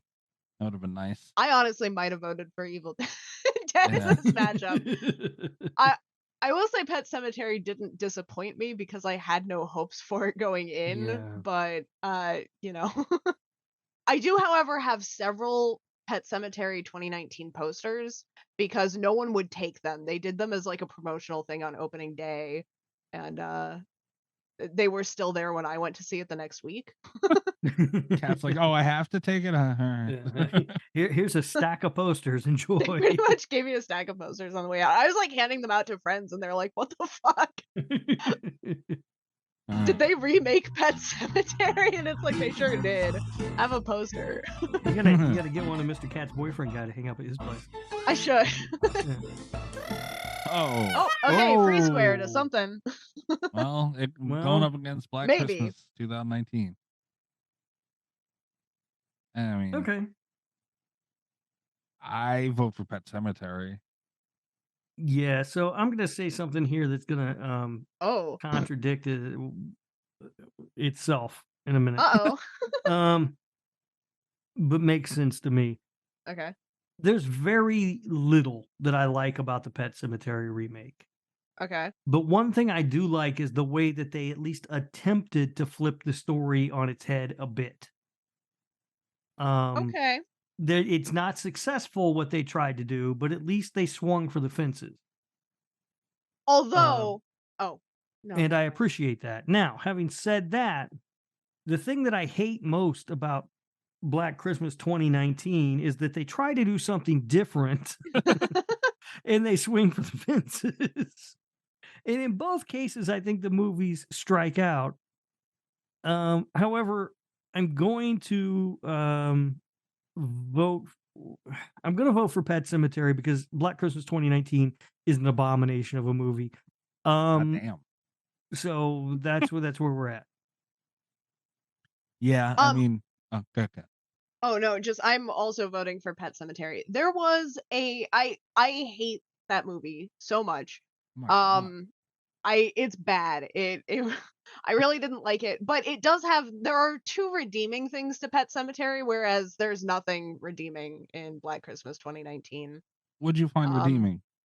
One thing that I found redeeming about Pet Sematary is that they have a subplot in there that was more interesting than the actual plot of Pet Sematary. I wish that had been the movie, but I think it was executed really well in the film. It's about the wife's childhood trauma, dealing with, and it sounds dumb, but she got, like, there was an incident with a dumbwaiter in her house where she was, like, being lifted up into the sick room to deliver supplies to, I don't remember if it was her mom or like her aunt or whatever. I think it was her sister, wasn't it? Yeah. Oh yeah, it was the sister. And I think the visuals for that were excellent. I think that it gave some depth to the wife that she didn't necessarily have in any other scenes. I think that was really cool. Also, Just as like a fun trivia thing, there were 6 cats that played church in the Pet Sematary remake, and they got adopted from the set. They were all shelter cats, That's Oh, that's awesome. nice. and that's sweet. So Also, I don't hate John Lithgow in this movie. he did really good. His Yeah. script, the script was bad for John Lithgow. Yeah. I think he got some of the worst lines in the entire film, but he did a good job with them. Well, he had the impossible task of taking on the was it Fred Gwynn? Why am I blanking on his name? Oh yeah, yeah. I think Anyway, he that's had to it. take Yeah, over yeah. that role, and come on, I mean, what are you gonna do? That guy was perfect. Don't go down there. Oh, yeah, hell yeah, man. That was fucking. I like the truck scene too, because it hit the it evaded what happened. You know, it was a nice. This little And that's twist. what I'm saying. They did Such some a- things to try and flip it on its head a little bit. I appreciate that. None of it works. It's not good. my issue with the truck scene, and I don't want to make this another thing about like marketing sucking, but they showed that in the trailer. Oh, They did had like they? one I did big not. twist, and in the trailer you see that it's like, That's Yeah. stupid. and that crushed me because it's like I think that might have been the best scene in the movie if I had gone in blind. There was not a lot of competition for best scene in the movie, but I think they would have really surprised me. Yeah. Shocked me. I was like, oh shit, because you're sitting there like, oh okay, here it comes, and then it doesn't, and then it's boom, like whoa, and I had no idea.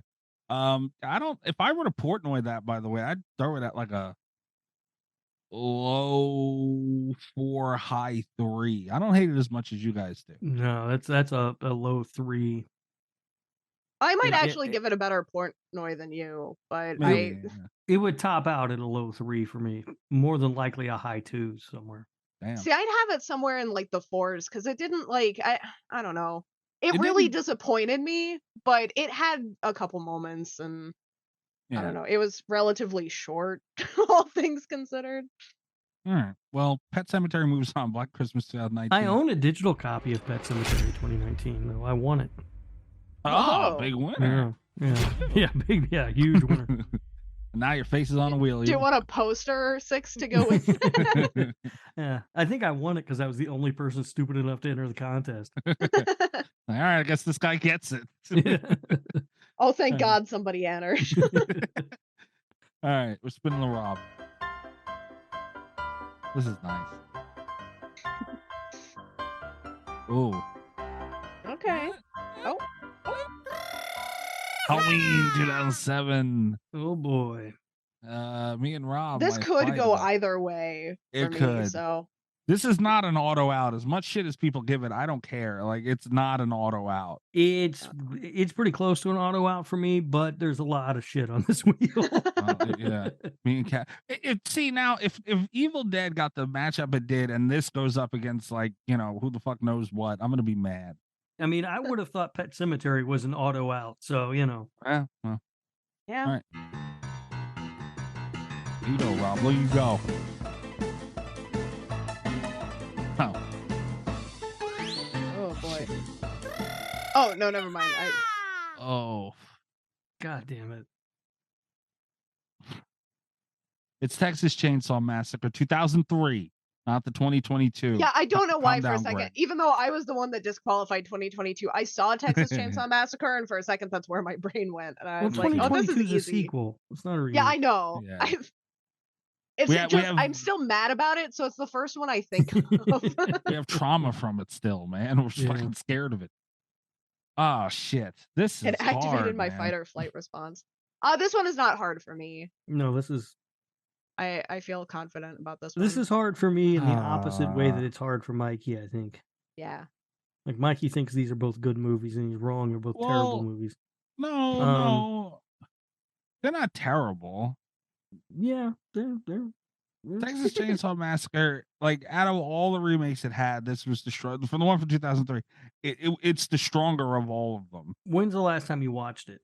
Not long ago. It doesn't hold up. It's Is this not the good. one? This is the It Beale doesn't even one, make right? sense. Oh. Like the whole crux of the fucking movie doesn't even make sense. It had that shot with the gunshot wound, though. That's a cool fucking shot. It wasn't that bad, man. It had Jessica Biel. She did her thing in it. We It all liked was the tank top. that Yeah. fucking wife beater, boy. Tired of Best. hearing about that fucking tank top. This movie needs something else other than a tank top. No, it don't. And it doesn't have it. There's only a 'Cause, I mean, chainsaw look, and a tank top. If you're in the middle of nowhere in some fuck all town and they're like, you need to go meet the sheriff out at the old barn or whatever the fuck, you're not going to go out there. That's clearly you're going to get killed. Oh, and Halloween also. I look. I know if we were judging this based on the remake and what it did from its original, it's an easy choice because Halloween did nothing that the original Halloween did. No, it did. It just crammed it all in the last 20 minutes. Well, yeah, but it as a movie itself, man. I honestly, I was getting ready to kind of low key not and fight for the Rob Zombie remake. But it's fucking terrible.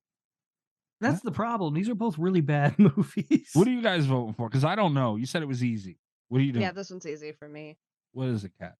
I'm voting for Texas Chainsaw Massacre. I honestly thought that I might be in a position just based off of some of the other movies on this wheel to fight for Halloween 2007, but no, it's not as I've never in my life okay, so Texas Chainsaw Massacre 2003 recently got put back on Netflix. And I saw the update and I was like, yeah, I'll rewatch it. And I did. You could put Halloween 2007 on a streaming service and I don't think I'd be inclined to watch it just for that, you know? Like it's not a fun time. All right. Well, you know what? I'm going to go for Halloween. And I'm going to let Rob be the deciding factor here so that it's not me. And I already know what he's going to do. It's okay. I got to choose the lesser of two evils here, huh? Great. I'm voting for the tank top. Damn, man. This is a fucked up matchup. And again, look, I'm not. I actually think this might be. So prediction. I think this might end up being one of the more fair matchups because they're both like somewhere Evenly, in the middle of the list. Yeah. But even matchups suck because then we got a hard decision to make. Well, You yeah. know? Look, I'm not gonna sit here and act like either one of these were gonna win anything here, all right? But yeah, I would kind of like to see them both at least move on because I felt out of everything on here, they should represent in the following round. They could have. Yeah, and I wouldn't have been mad. Like Halloween, I stand by it, man. I'm not. If I had to sit and someone told me pick a Halloween movie, this one's down on the list. But out of all these movies, if all these movies were put on in front of me at random points in my life, I would probably sit and enjoy Rob Zombie's Halloween more than the Texas Chainsaw Massacre. In that moment, watching the movie, it's just batshit crazy, a little too crazy at times. But all right, well, it doesn't matter anyway. Halloween. There are movies on this list that I would have picked Halloween over. That's what I was hoping to get. Texas Chainsaw Massacre is not one of my favorites on this side either, but it's better than Halloween. I'm gonna need you to respect the tank top a little more. He respected it more than you did. You voted against it. Yeah, I voted for it. Yeah. All right. Well, that's it. Texas Chainsaw moves on. Rob Zombie's done.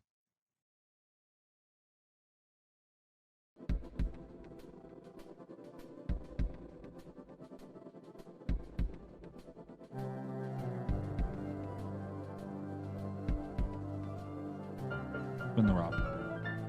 Your nose as you spin. Ooh. Oh no. Oh. All right. 13 Ghosts. 2001. This one, I really hope we don't get whammied on this. We could, though. We probably will. I don't know how we could. This movie's not any good. I'm gonna spin the Rob. We'll argue in a second. Maybe. But it might be for a different reason. Oh, fuck me in the butt. Every time I want, it picked me this week. Last week, it fucking with Kat, and I was doing it to me. So, Hills Have Eyes, 2006. oh boy. What are we doing, Kat? I am going back and forth on this one. I think the precedent that I set early of choosing the better remake might come into play. It's definitely making the decision harder. We'll put it that way, because 13 Ghosts I liked as a kid, like the original. But again, I think that the remake does. I don't want to say it expanded on the mythology, because the original 13 Ghosts was a drama. It was like a mystery. It didn't have that much mythology. 13 Ghosts 2001 invented mythology, and it was surprisingly deep for the quality of movie that we got. I think it's fun. I think it was like it illustrates the time very well. I think it is probably a better movie. Not better critically, but I think it's a more fun time than the original. The Hills Have Eyes is a better movie though, and I think that's important. I feel a little bit biased because I like Alexander Aja, who directed the Hills Have Eyes remake. I have nostalgia for both of these movies for like very different reasons, you know? I don't remember if it was on the show or in conversation elsewhere, but I was just sticking up for this Hills Have Eyes movie. Because it's got Big Daddy Ted Levine in it. Yeah. Oh yeah. It does. It does, man. But fuck, I like 13 Ghosts a lot. Rob, which way are you leaning? I don't know what to do here. So I'm not leaning any way or another. I'm voting for The Hills Have Eyes. The Hills Have Eyes is one of the few remakes on this side, on this list that I think is actually better than the original. Yeah. And 13 Ghosts is a movie that's so boring, not even Tony Shalhoub could save it. So I'm voting for The Hills Have Eyes. This one's not even a fucking question to me. I don't know what you guys are debating. Tony Shalhoub is boring. Tony Shalhoub is fucking Monk. So these were both movies that I kind of got into like around when they were coming out and when I was younger. Like they were both pretty early in my horror career. 13 Ghosts I really liked because again, like I had the DVD and it had the backstory about all the ghosts. You know, I felt like there was like something to explore. That was a really cool experience. On the other hand, come on, Kat, that's a special feature on a DVD. That's not the movie. I know, but it's like She's I'm right. talking about nostalgia. Like Yeah. it was a fun, nostalgic time that I associate with 13 Ghosts. But here's a fun horror fact about little baby horror fan Kat being a nerd. I used to count how many horror movies I had seen, and the Hills Have Eyes remake was a big one. This was a big deal for me. It was my 100th horror movie. Wow. Anniversary. You know, you and can it keep was track of that on Letterboxd now. You don't even I have to can count. now. I don't have to Yeah. count anymore. It was also the first time that I had to watch a horror movie in the theater, mostly by myself, because my mom got grossed out and left, and then my dad got grossed out and claimed he went to go check on my mom. So I watched like the last 20 minutes of this one alone, which was kind of fun. I felt very brave as a child. Kat's right. Like Rob, maybe like you a meant fun like, nostalgia. yeah, this movie was a big deal, man. 2001, like I remember a friend of mine made an AIM screen name off of 13 Ghosts. Swear to God. And like all the ghosts had different names and like things that they Oh. did and like different requirements to catch a spirit that met those terms. and, Yeah.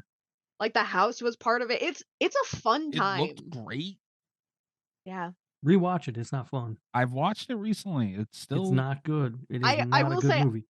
I have not rewatched this one in a while. It's not good, Kat. I promise you. I remember when it first came out, I liked it too. But having rewatched it, it's not a good movie. I think it's from that early 2000s period where we were getting a lot of bad movies. And so mediocre seemed really good. And if you go back and watch them now, they're not so much. What was your vote, Kat? I haven't Anyone voted else yet. I keep bouncing oh. back and forth. I don't know. This is a hard one for me. Why'd they have to go against each other now? Neither one. Can we at least? This one's Rob's rough. not going to agree with this, but neither one of these movies deserve to go out in the first round. No, neither One one of them did. doesn't. So tiebreaker Shit. for me. Oh, unless you would like to go first, Mikey. Oh no, please. Okay. My tiebreaker, which I did say it was going to be, I think Rob might be right. I think that The Hills Have Eyes is I hate to say it because I think that the social commentary in the original Hills Have Eyes was very ahead of its time. But I do think that improvements were made in the remake while keeping more true to the original premise. 13 Ghosts kind of shoots itself in the foot by being an entirely different movie than the original. Like, you couldn't connect those two movies if you tried past the title, and even the remake spelled it differently. So I think I have to go Hills Have Eyes. I'm going 13 Ghosts out of respect. And I honestly don't know what to do. Out of spite, you mean? No, not out of respect. It deserves respect. It's good, and it feels bad to vote it out. I want you to feel bad watch about it this that. week, Kat. I'll try to watch it this week. I'm telling you, it'll hold up, Kat. I promise you. Me and Kat, Rob, you didn't. I feel don't know this how one it away. couldn't hold up because, like, the mythology is sound. The setting feels included. I liked the performances. There's no way that it doesn't hold up, right? Everything like the looks special bad. effects might not hold up. Yeah, everything looks bad and it's boring. No. This is not a good movie. The monster effect, the creature effects, whatever you want to call ghost effects, they still look good. There are things that, effects wise that don't. I promise you, if you rewatch it, you'll be happy you voted for The Hills Have Eyes. And Rob, you're right. The Hills Have Eyes is a great movie, and it's is really better than the. It's really. That's why it's so hard. Really good. Fuck, Ted Levine. Come on. Called a Big Daddy. They got it right. They got that right. And here's also in Monk, by the way, Ted Levine. He was. Yeah. That's actually what I knew him from. And the first time I saw Silence of the Lambs, it scared the hell out of me because it's like, why is Captain Stottlemyre dancing naked? I might rewatch Monk this week. That's a good fucking show. All right, I'm not happy about it. But 13 Ghosts out. Also, I will say, for 13 Ghosts, this might be, other than we have one on the list that this is also true for. 13 Ghosts is one of the few movies I've had to look up multiple times to confirm that it was a remake because I thought it might just be a title coincidence. Like, they're not connected. Yeah. All right, I'm going to spin the Rob. That one hurt me big time. That one sucked. Fucking wheel, dude. Watch, this is going to be something stupid. I'm doing just fine over here. There we go. The Wicker Man 2006. I'm about to make enemies. All right, this movie puts me in an odd spot. Let's see what it goes up against. I guess we should see what it goes up against before I start fighting people. I was just ready. Oh. Yes. Okay. Easy. Nightmare on Elm Street 2010. Yeah. I mean, this one gives us the true history of the Kitty Diddler, so let's not... Stop it. No, it doesn't. We're not talking about that. That's why it's bad and fuck. Why the Wicker Man have to be the one it gets though? That movie, and Rob, I think that when we did live shows way back in the day, I think I apologized for defending this movie with you because on the rewatch I was like, holy shit, what was I thinking? This might be the remake I've seen most on this list. Nightmare on Elm Street's bad. Yeah, Nightmare on Elm Street's really bad. They did. So looking at the Nightmare on Elm Street, yeah, I like the inclusion of the, what are they called, micro naps or whatever. Micro naps. Yeah, I thought that was kind of cool. Yeah. I give them props for the opening, which I thought was really good, in that like diner thing or whatever. Yeah. And then I'm kind of out. I don't really have anything else to say about that movie that's good. On the other hand, The Wicker Man is, I have weird feelings about the Wicker Man remake because I watch it and I know it's bad. Like, I'm watching it, I'm like, this is a bad movie. but it's also so much fun It's that it so doesn't fun. matter that it's so bad. um, I feel like The Wicker Man 2006 is the movie that people thought that Midsummer was. yeah, and Like, people came out of that saying that it was like fun and like in a good mood and stuff, and I was like, it's fine. But if I want a crazy like summer festival cult, man, Nick Cage and the Bees every fucking time. Nick Cage is in it. I mean, come on, Nicolas Cage. What are you And gonna then do? I know I talk about this every time The Wicker Man comes up on this podcast, but they had the fucking transition shots where that girl just kept getting hit by that bus. And it was the funniest fucking thing in the world because it never related to either of the scenes that it was connected to, like Yeah. on either side. It's so funny. All right. So you're both going Wicker Man, I'm assuming, right? I'm going Wicker Man, I have definitely. to. I mean, Yeah. there are movies on here that I would knock The Wicker Man out for. Yeah. And there are Nightmare movies, on to Elm be Street fair, remake is not one of them. there are movies that I would have knocked like Nightmare on Elm that I would have knocked out for Nightmare on Elm Street because I do kind of applaud. I disagree with the choices that they made for Nightmare on Elm Street. I didn't have a fun time watching it. I feel like they did a disservice to the franchise and to the point of having a Freddy Krueger type character, but I think Nightmare on Elm Street was a victim of its time because it was on the cutting edge of that like gritty, everything had to be so dark and serious in the 2010s.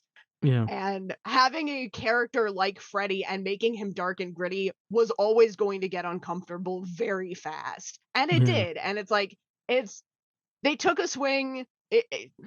They missed, but I understand why they made the choices that they made, and that's something that like you can't always say for remakes, you know. That's what happens when you make a movie about a kitty diddler. I'm gonna fuck you up, I swear to God. I Spin the mean, rod. he's kind of right though. But who like, won? What did we all vote for? Yeah. Wicker Man. Yeah, I mean, that Nightmare on Elm Street was bad. Right. The Blob, 1988, an older remake. Yeah. Mhm. Yeah, we don't have many of these on this list. No, All right, see what it's going up against. I'm excited to see how it does. Yeah.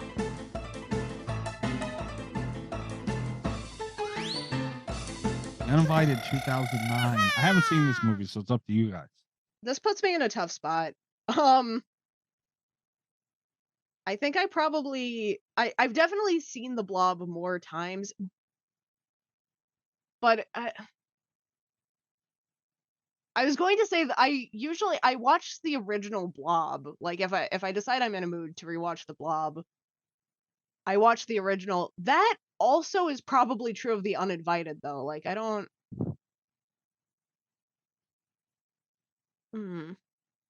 Yeah. So The Blob is one of like a run of 3 movies that came out in the 80s that are like people talk about as like the best remakes of all time, along with The Thing and The Fly. I But love it's The true Blob. with The Thing and The Fly. I love the Blob remake. I think it's really good. Is it better than the original? I don't know. But I do think it's good. I mean, it's got Shawnee Smith. That's never gonna not lose you points. You know what I mean? Yeah. Um, But wait, The Uninvited has Elizabeth Banks, doesn't it? it's been so long since I've seen The Uninvited, but I think you're right. I think she's in it. She plays like the stepmom or something. Yeah. And also the only other thing The Uninvited has going for it is that there's a guy in the movie. He drives a Land Rover that looks just like the Land Rover I used to own, and I loved that car. So it kind of gets points for that too. Got a Land Rover? Yeah, I had a Land Rover. Damn. I lived in the mountains. You kind of had to have one. I don't know. I don't like The Uninvited though. I don't like the original. I don't like the remake. I don't. It's not good. I stick up for the original a lot, but yeah, I don't think I can defend The Uninvited that No, much. just ultimately, I just don't like it. Like, it's just not like, regardless of whether it's a good remake of the original or the Blob isn't is as good as the whatever. The Blob is a better movie than The Uninvited. I'm going with The Blob. And you know what? Yeah, last week I was talking about how like the Uninvited, A Tale of Two Sisters had like really eerie moments. The Uninvited is pretty much like what would happen if you took all of those moments out. So Yeah. like it's the story is a little bit clearer, but it's not interesting anymore. And yeah, I think I might be leaning toward The Blob also. I could be swayed, but I do wish I still had that Land Rover though. well, Mikey hasn't seen The Uninvited, so he's probably not going to sway me. No. I think No, The I'm Blob not going to sway wins. you either. I mean, I think The Blob to me is just a better movie. And I like the Blob remake too. It was good. I think you're right. All right. The Blob moves on. The Uninvited is gone. It feels kind of. I think here's where my hesitation came from, is that it feels bad that the Blob remake passed through, but not the Blob, which I know it's just going to happen on a, random On the bracket wheel, like this, yeah. but it feels bad. It sucks. What did the Yeah. Blob lose to? Guess they made a list this time. The Blob, it lost to Dawn of the Dead. That was right. Yeah, we're right. Yeah. All right. Spin the Rob.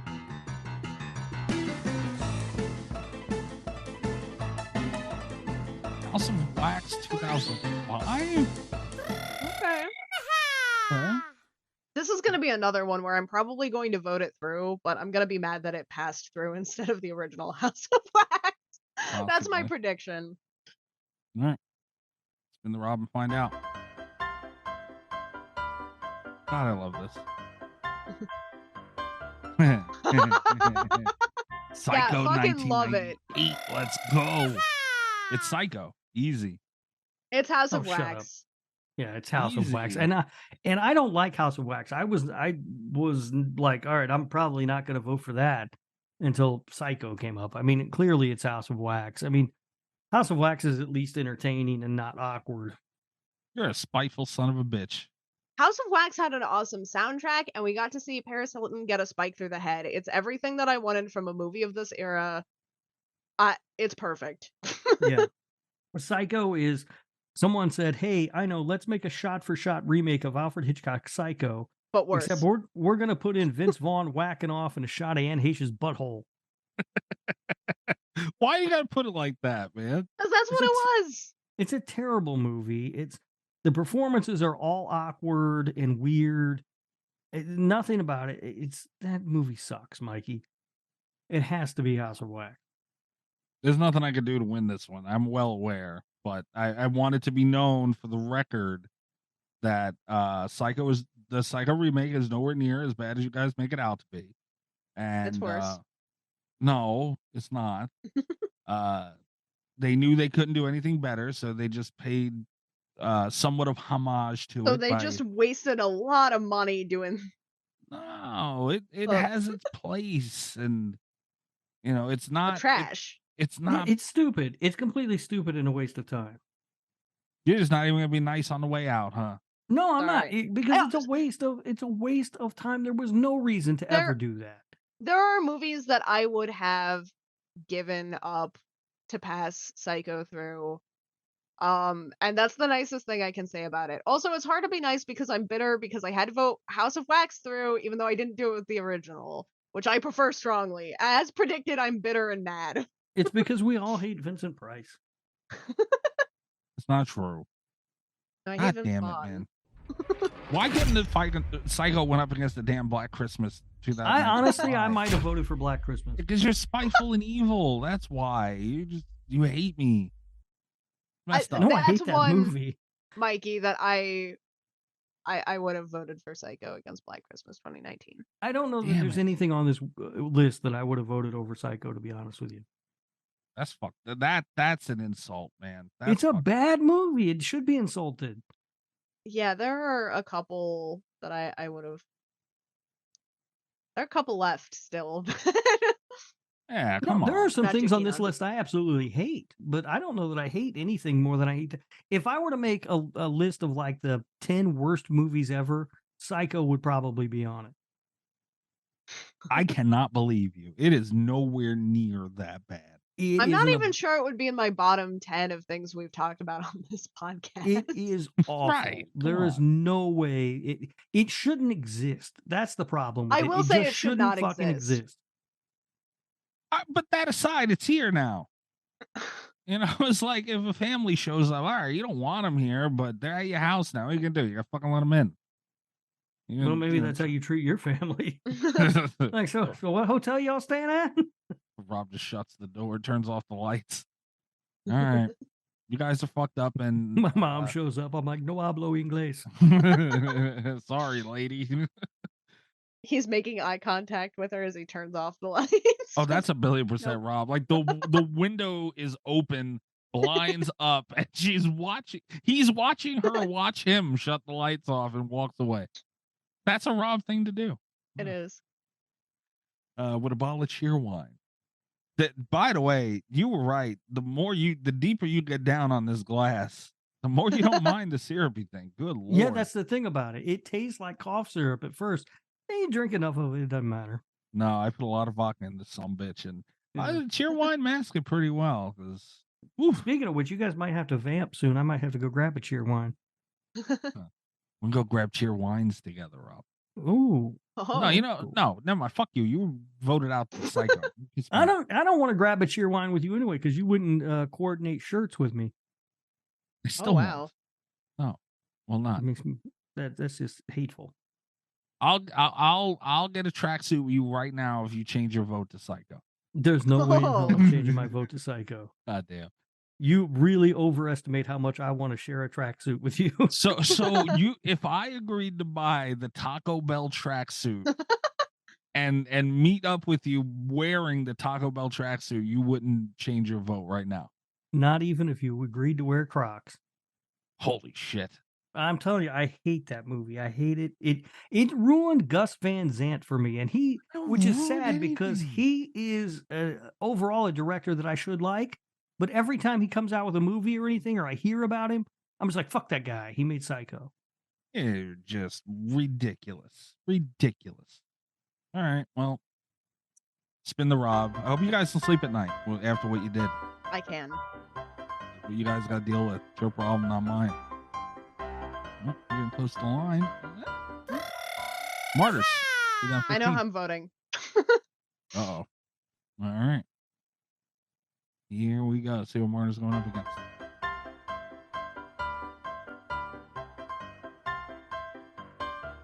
Huh. Friday the 13th, 2009. I'm gonna start this by saying I just want to throw this out there. I've seen clips of the remake. I have not seen the whole Martyrs remake movie. So, and I still think I know where I'm going. Rob, I'm sorry, what's the matchup? Friday the 13th.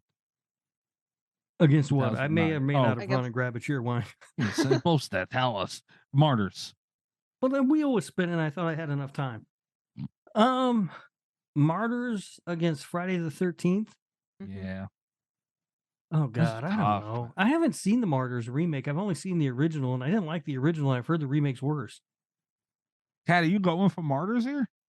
No, I am going for Oh. Friday the 13th. I feel dirty about it. Wow. I don't like passing it through. But Martyrs 2015 is one of the only movie. This is the one, if it had gone up against Black Christmas 2019, Black Christmas 2019 would have gotten my vote. This is one of my least favorite God films of all damn. time. It did to Martyrs what Rob feels that the Psycho remake did to Psycho, but worse. Because in the last act, Martyrs is not an enjoyable film by the end. Like, it's a very grueling, harrowing. You feel like you've survived something when you make it to the end of the original Martyrs. And 2015 does a shot-for-shot remake in several points. And then at the end, because it's an American remake, they got super nervous about the end being a total bummer. They cut out all of the torture stuff that makes it a movie. And they were like, what if instead of that, the brave Americans overthrow the cult and everybody feels good and escapes? And the bad guys win and the FBI saves the day. It's basically propaganda. Oh, I like And I that. fucking America, hate hell it. yeah. It's one of the dumbest things I've ever seen in my entire life. I hate this movie with a passion. Yeah, I seen a couple of those YouTube videos where they like compare originals, and Psycho being one of them I've watched.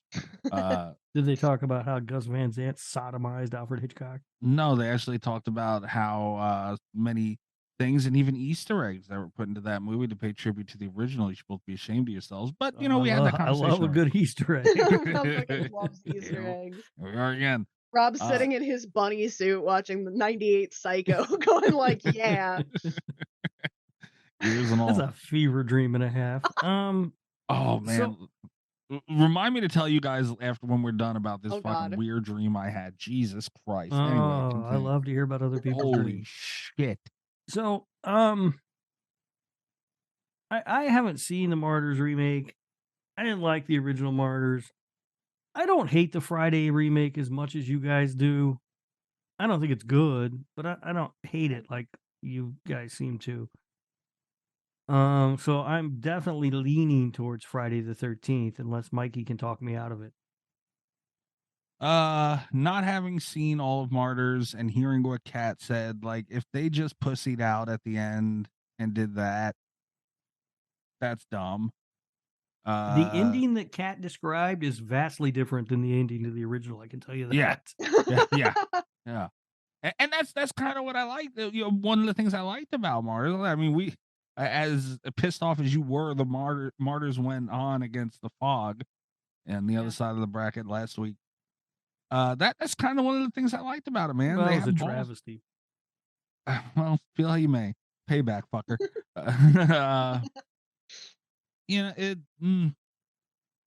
The ending was ballsy, and this ending doesn't seem ballsy. If you take that away just to fucking appease an American audience, like, no. But I will say the original does not prop up America as much as what Kat described. So I do kind of.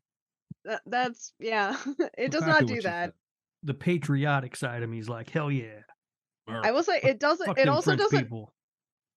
I just want to go on record as saying that Martyrs also doesn't prop up France. Like, it's not propaganda. It's like all of humanity is terrible. Yeah, and I don't dislike French people at all. Just for the record. Just Italians, huh? I don't dislike Italians. I can't tell. I don't know why you would think that. I pay tribute to them every week on this show. All right. Well, my vote doesn't matter because Friday the 13th is moving on. What you guys vote? I mean, I'd probably go Friday the 13th. I don't like it because it's fucking. How the hell did that? I feel bad. See, I don't think it's that bad of a movie. I mean, it's not great, but I don't think it's bad. I don't think it's as bad as you guys think it is.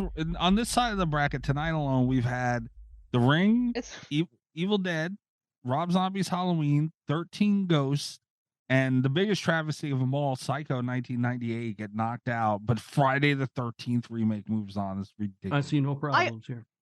I also have gone on record multiple times as saying that I think, however slightly, that the Nightmare on Elm Street remake is better than the Friday the 13th remake. And my votes tonight don't reflect that. Such as the curse of the wheel. But did you say Nightmare on Elm Street remake was better than the Friday remake, Kat? It's a hairline difference for me, but yes, I see. I'd strongly disagree with that. Too. I think the Friday remake at least has perfect nipple placement. Not on all of them. Not on all the nipples that were in that movie. Handle the dialogue in the Friday. It pisses me off too much. I can't. Right. Well, Friday the 13th moves on nonetheless. Son of a bitch. But it's better than the dialogue in Martyrs. I say as I vote for Friday the 13th, I'm just roasting it. But like, deserves roasting. It does. Yeah. All right. Spin the Rob. Also, how pissed would you have been if they like mashed up the first 3 Nightmare on Elm Street movies into that remake? Pretty pissed. I wouldn't have been too mad if they'd had that kick-ass Dawkins song in there. Stupid. Last House on the Left, 2009. Oh, fuck. This one could go either way for me. Yeah. So, I'm excited. It can go away. It's going up again. Oh, shit. For a second, I really thought it was gonna be Funny Games and Rob was just gonna explode because he had to think about both of these movies. Child's Play 2019. Rob, shut up. The real Chucky. God damn it.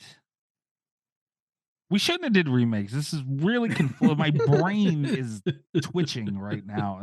Fuck.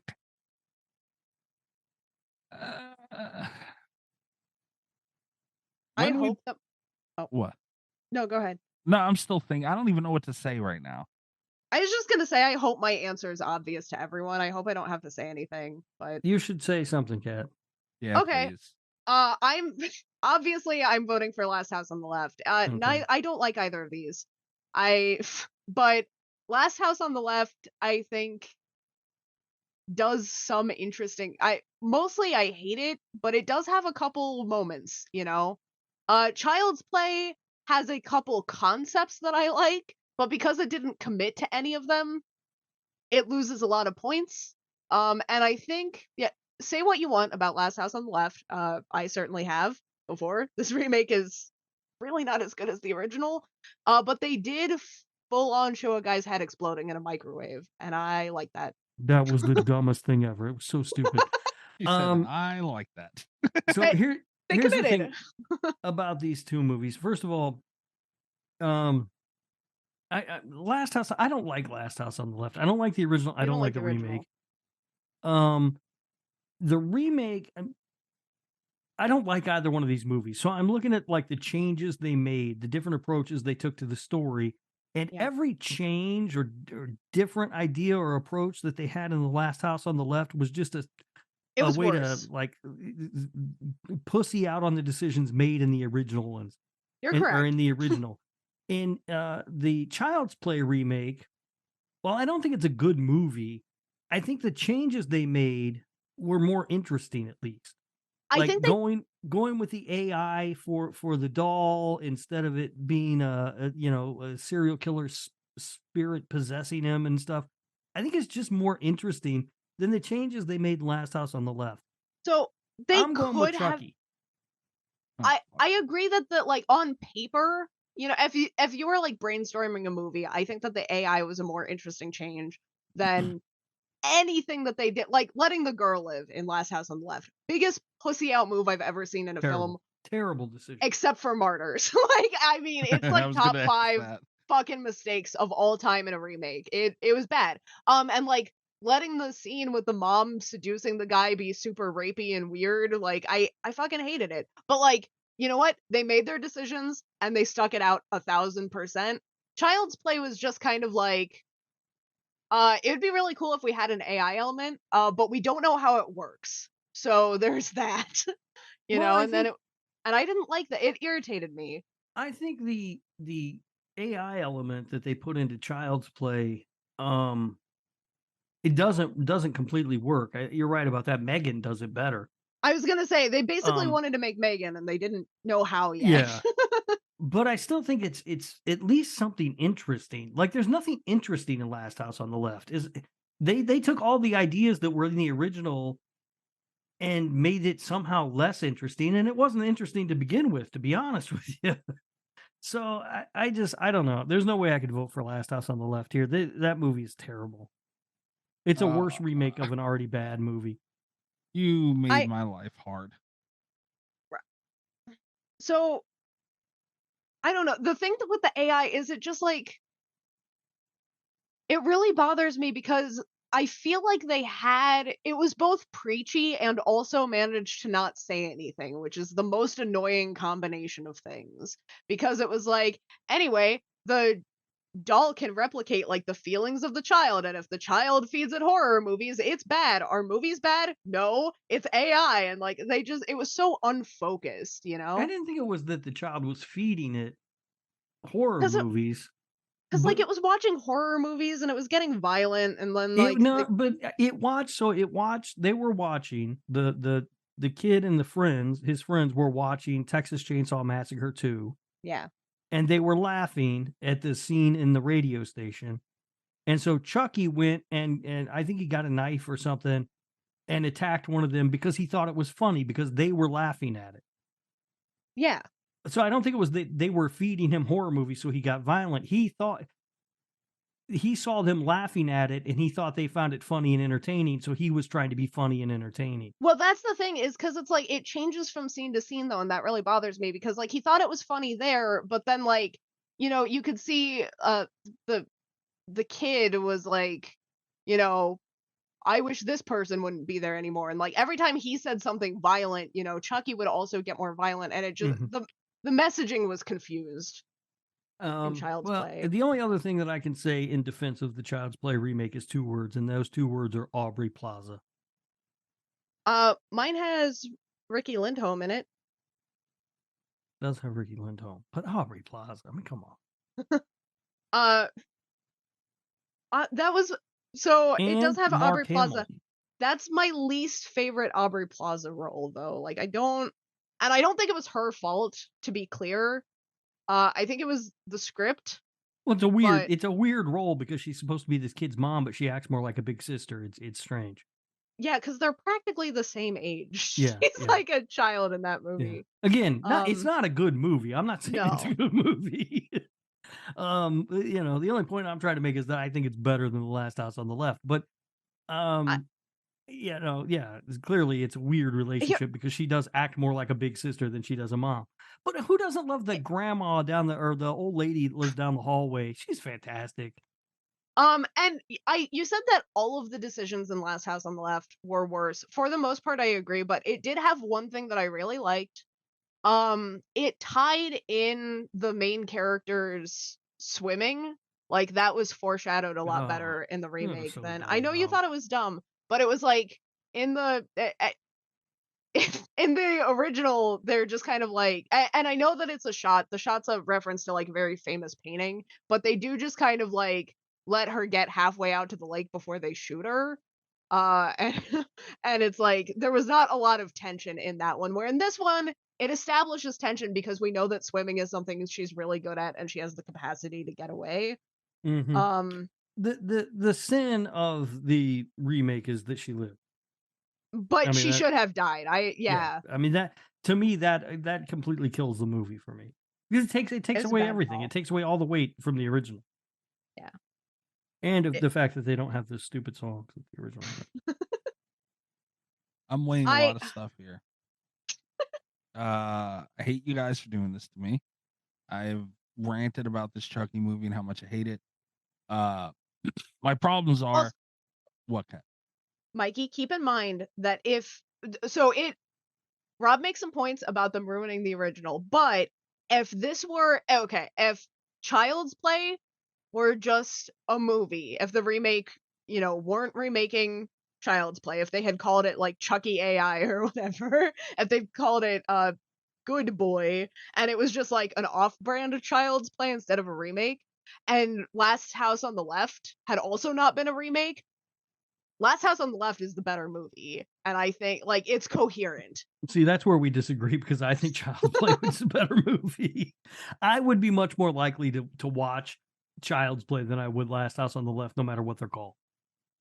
My you know. thing is with the point of I don't think the robot or AI, whatever the hell. I don't think they were trying to do something different, yeah, sure. But what I didn't like was I feel like it was more of a we gotta be up to date and get this new audience is the feel I got from it, which I don't like. I also feel that Last House on the Left, that like we were talking about earlier with justice towards its original, Last House on the Left definitely did more justice for its original than Child's Play did. Did it? You think? Yeah, By default. Oh, They no. made bigger plot fuck ups, but tonally it's more consistent than Child's Play. Like I think it's on a closer par to the original, and this is coming from someone that actually liked the original quite a bit. I think those two are closer in quality than the two Child's Plays.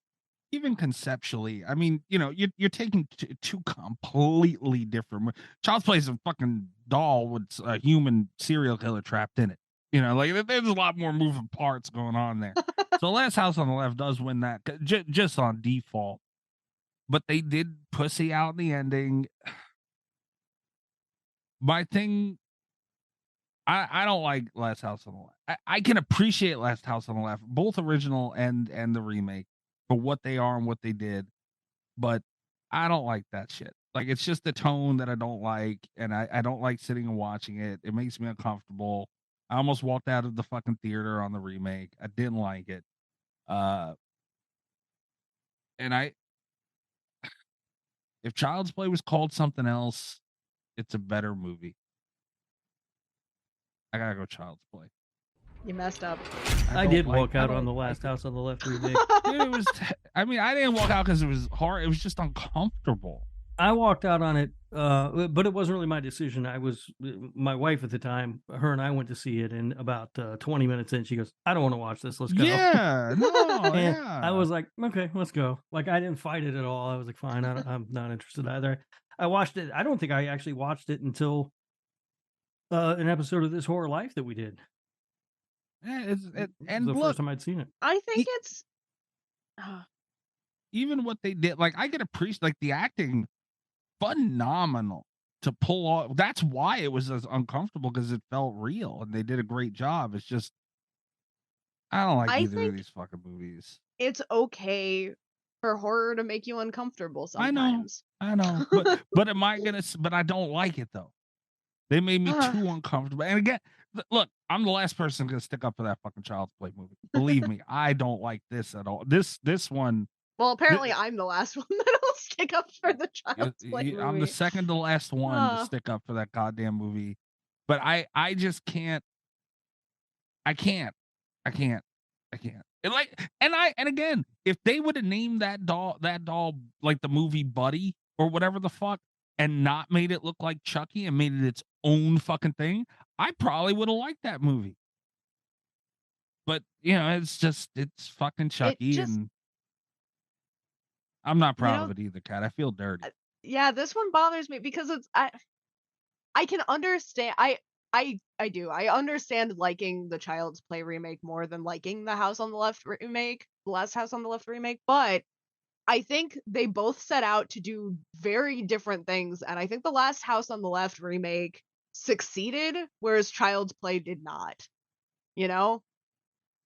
Because it wanted to make you uncomfortable, and it succeeded. And It Child's Play, did. I don't even know what the fuck it wanted. It wanted money, and it got it. Well, okay, comment It's- revoked. It Yeah. succeeded as well. I mean, this Uh. is like fucking Texas Chainsaw and Halloween for me, because at least I liked stuff that happened in those. I would sit and watch that Child's Play movie if it was something else, happily, with a smile on my face, because they did a lot of shit, like the head. Like, oh man, that scene was great. Both the kill and the reveal, they did a phenomenal job on that. Like, I could point out a handful of things. Even the Texas Chainsaw scene we were talking about, they did things well. It's just the whole fucking time I'm thinking, this is not Chucky. What are you doing? But I gotta go with Child's Play. I feel dirty doing this, but I would feel dirtier agreeing, like going with the Last House on the Left, because it's. I understand. I'm not happy either. I Fuck disagree, me. but I understand.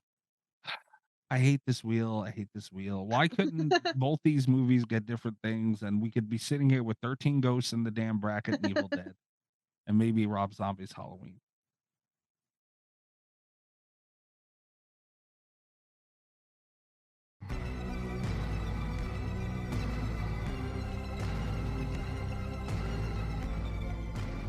I'm gonna click your nose and spin you now, Rob. I was gonna give a hot take, and then it's like I'm giving enough of those just for doing the wheel. I don't need to add. Hashtag Gasoline on justice for this Mark fire. Hamill. Fuck Mark. See, like, I don't. The Fly. Let's move on, please. God damn All it. right. I really hope that movie gets shit on in the next round. This is The Fly, 1986, another old remake. There's one up against Ain't that old? Shit. old me. Harry 2013. Oh, okay. I'm about to get in trouble.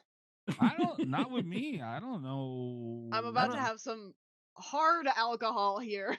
I don't know what kind of crazy thing Kat's getting ready to say. Yeah, I don't know where to go here, so you're not gonna get in trouble with me. Either one of that. Like, go ahead, Kat.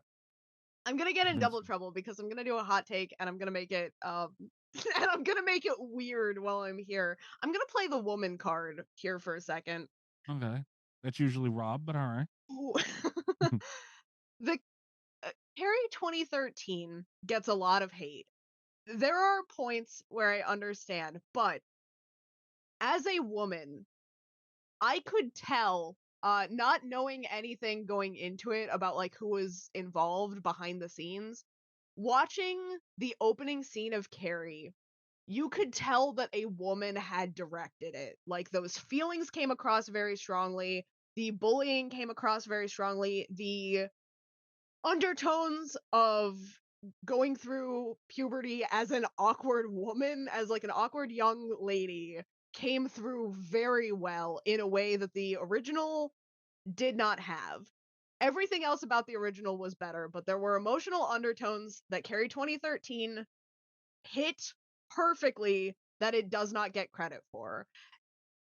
And I feel like that doesn't get enough recognition. Everyone hates this remake so much. I genuinely don't think it was bad. I Okay. don't. Rob, do you have a lean here? Well, as a woman myself, no, yeah, Carrie's boring. The Fly is awesome. This is The Fly all day. I mean, it's Jeff Goldblum. What are we talking about? Yeah, that's the way I was leaning. I mean, I don't know. and this is hard for me because it's like the reverse of the Blob situation. Like I liked the original Blob better. It didn't get past through. I passed through the remake. I like the Fly remake better, and I expected to vote for it, but people don't stand up for 2013 Carrie enough. And honestly, There's a reason. I don't think that there is though. Carrie 2013 is not a bad movie. It's not. It's just dull. Like I don't think it's dull It either. just exists. It's just there. Chris, Chris, the bully, like the female bully in that was so vicious in 2013, which was something that like, all the plot points are kind of the same, but 2013 captured her very brutal nature the same way that the book did to me. And the original had better visuals. It had better casting. I think, and I say that I really like Chloe Grace Moretz. She was way too pretty to be Carrie White. But like, and her mother also. I don't remember who played her mother in the original. I don't remember the actress's name off the top of my head. She was really good being crazy. Like the original had better casting. It had some very good visuals, but it does not have the emotional resonance that Carrie 2013 has. And I don't think it has. Laurie played the mom in the original. I don't think it has the same brutality either. I'm not. I guess what I'm saying, I'm not gonna feel good about this no matter what happens. This is a lot closer than I thought it was going to be when The Fly came up. Yeah. And I'm not gonna lie, and I'm probably gonna catch some shit for this. I mean, I like the original Carrie. Don't get me wrong; it's a great movie, but I always kind of every time I watched it, I kind of sat there and wanted a little more. And as a term in terms of the characters, and I feel like I got that in the remake. I'm gonna go Carrie. How do you feel, Rob? I mean, it's your decision to go that way and be wrong, I guess. I mean, The Fly was good, but it wasn't. No, that's the thing, though. The Fly isn't just good. The Fly is great. That's a great movie. I really like The Fly. Carrie is fine. Like, it's just fine. They gave me more of of different things. And Like Carrie gave me so much more story and character, and the Fly was cool, but I at don't the know. end of the day, it's the Fly. I'm more likely to watch Carrie to the Rage or whatever the fuck it's called than I am this Carrie remake. God damn it! Can we flip coins in this thing? We're allowed to flip coins. I mean, you can do whatever you want. I'm going with Carrie. Not happy about it. This one was hard. Fuck. this one's really it's a hard and it's kind of like I said in the last one. I feel like it's okay for horror to make you uncomfortable. I feel like the original Carrie made a lot of men uncomfortable because it covered topics that we didn't get a lot in movies. But I feel like Carrie 2013 made people uncomfortable also that had experienced it. You know what I mean? Like, the takeaway is that high school girls are vicious. Yeah. They can be tried. They can be tried as minors for murder too, which Yeah. they That's have why I that had on to their stop side. dating them finally. What's wrong with you? Moving on. I'm gonna spin you before I might need to bleep that. Wait, what won? I don't even know what won. Carrie. Harry, You guys You both got voted outvoted. for. God, you guys are pathetic. I don't like it, Rob, but I don't either. You shouldn't like it when you make a bad choice, Kat. You had no problem doing what you did to Psycho. I don't think I made a bad choice though. I think it was a difficult call, and I chose the one that had a deeper emotional impact on me. Yeah, I felt the movie more. Of course you did, you woman. Wow. What asshole. You know what? Button. It's called Ooze. When a Stranger Calls, 2006. I like this movie. I See, figured why you couldn't would. this have gone up against The Fly? All right, let's see what it's going up against.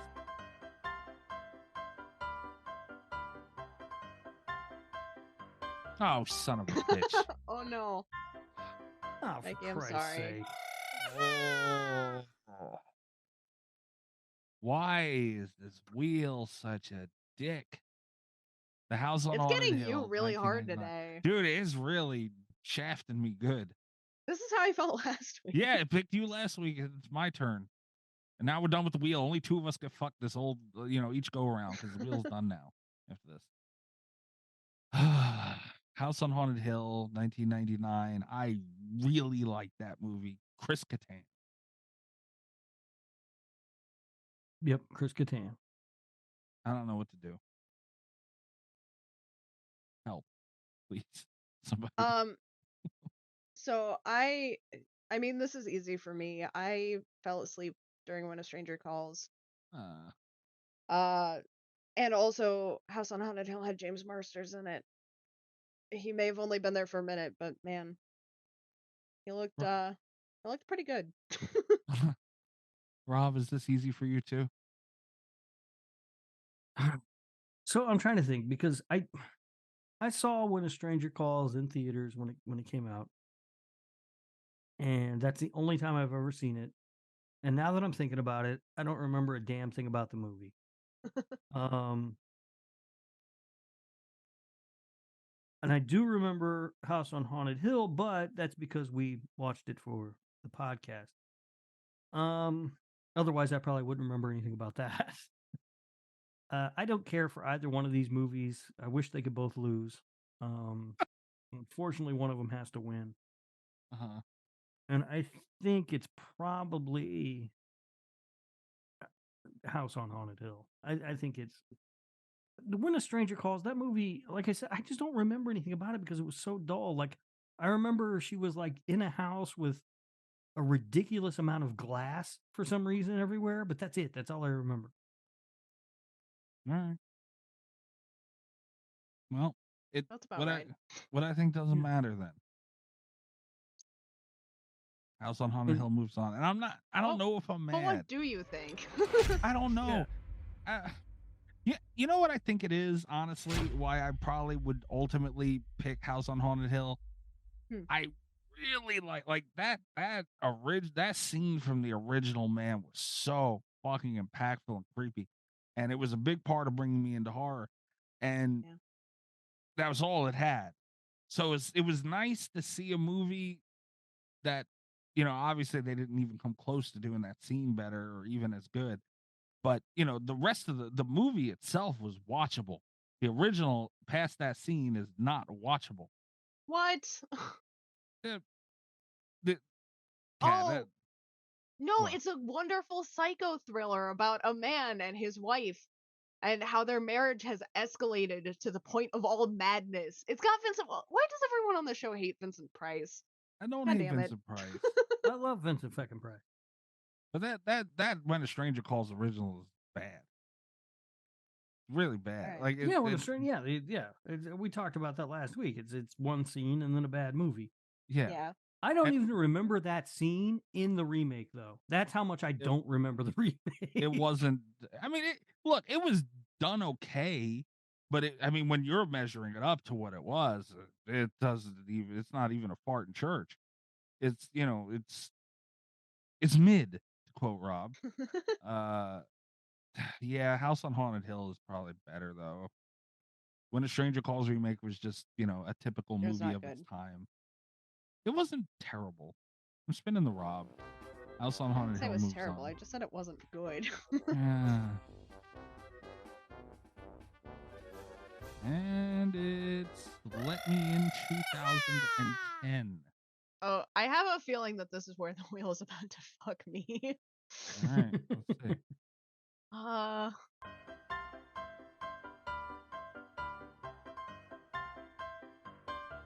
Oh. Yeah. Funny Games 2007. This is a weird one. Listen. I'm just gonna say my piece real fast, and I'm gonna get out. I understand that Let the Right One In, or yeah, Let Me In, whatever. I don't know which one's which. I've been drinking. Just let me in. I understand that Let Me In is going to be the winner here. I'm not even gonna be that mad about it. Because I understand it was very good. I have to vote for Funny Games. I have to. It was. Isn't it? It's the same movie as the original, right? It's like the same movie as the same thing. original. Yeah. So I But would with like probably the fall asleep. cultural. There's a cultural conversion to America, and I think this is. It's a unique situation because like the Funny Games remake, it was done by the same director. It had the same basic script. It was his chance to make the movie that he wanted to make that everyone thought was too brutal to make in America. His first go around. I think it's really beautiful that he got a chance to have his vision 10 years after the fact. I think he did a really good job. I don't know if I prefer it to the original, but they're neck and neck. I love this movie so much. Did you say too brutal or too boring?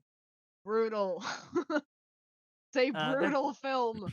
that's a beautiful story and everything. Let Me In's a better movie.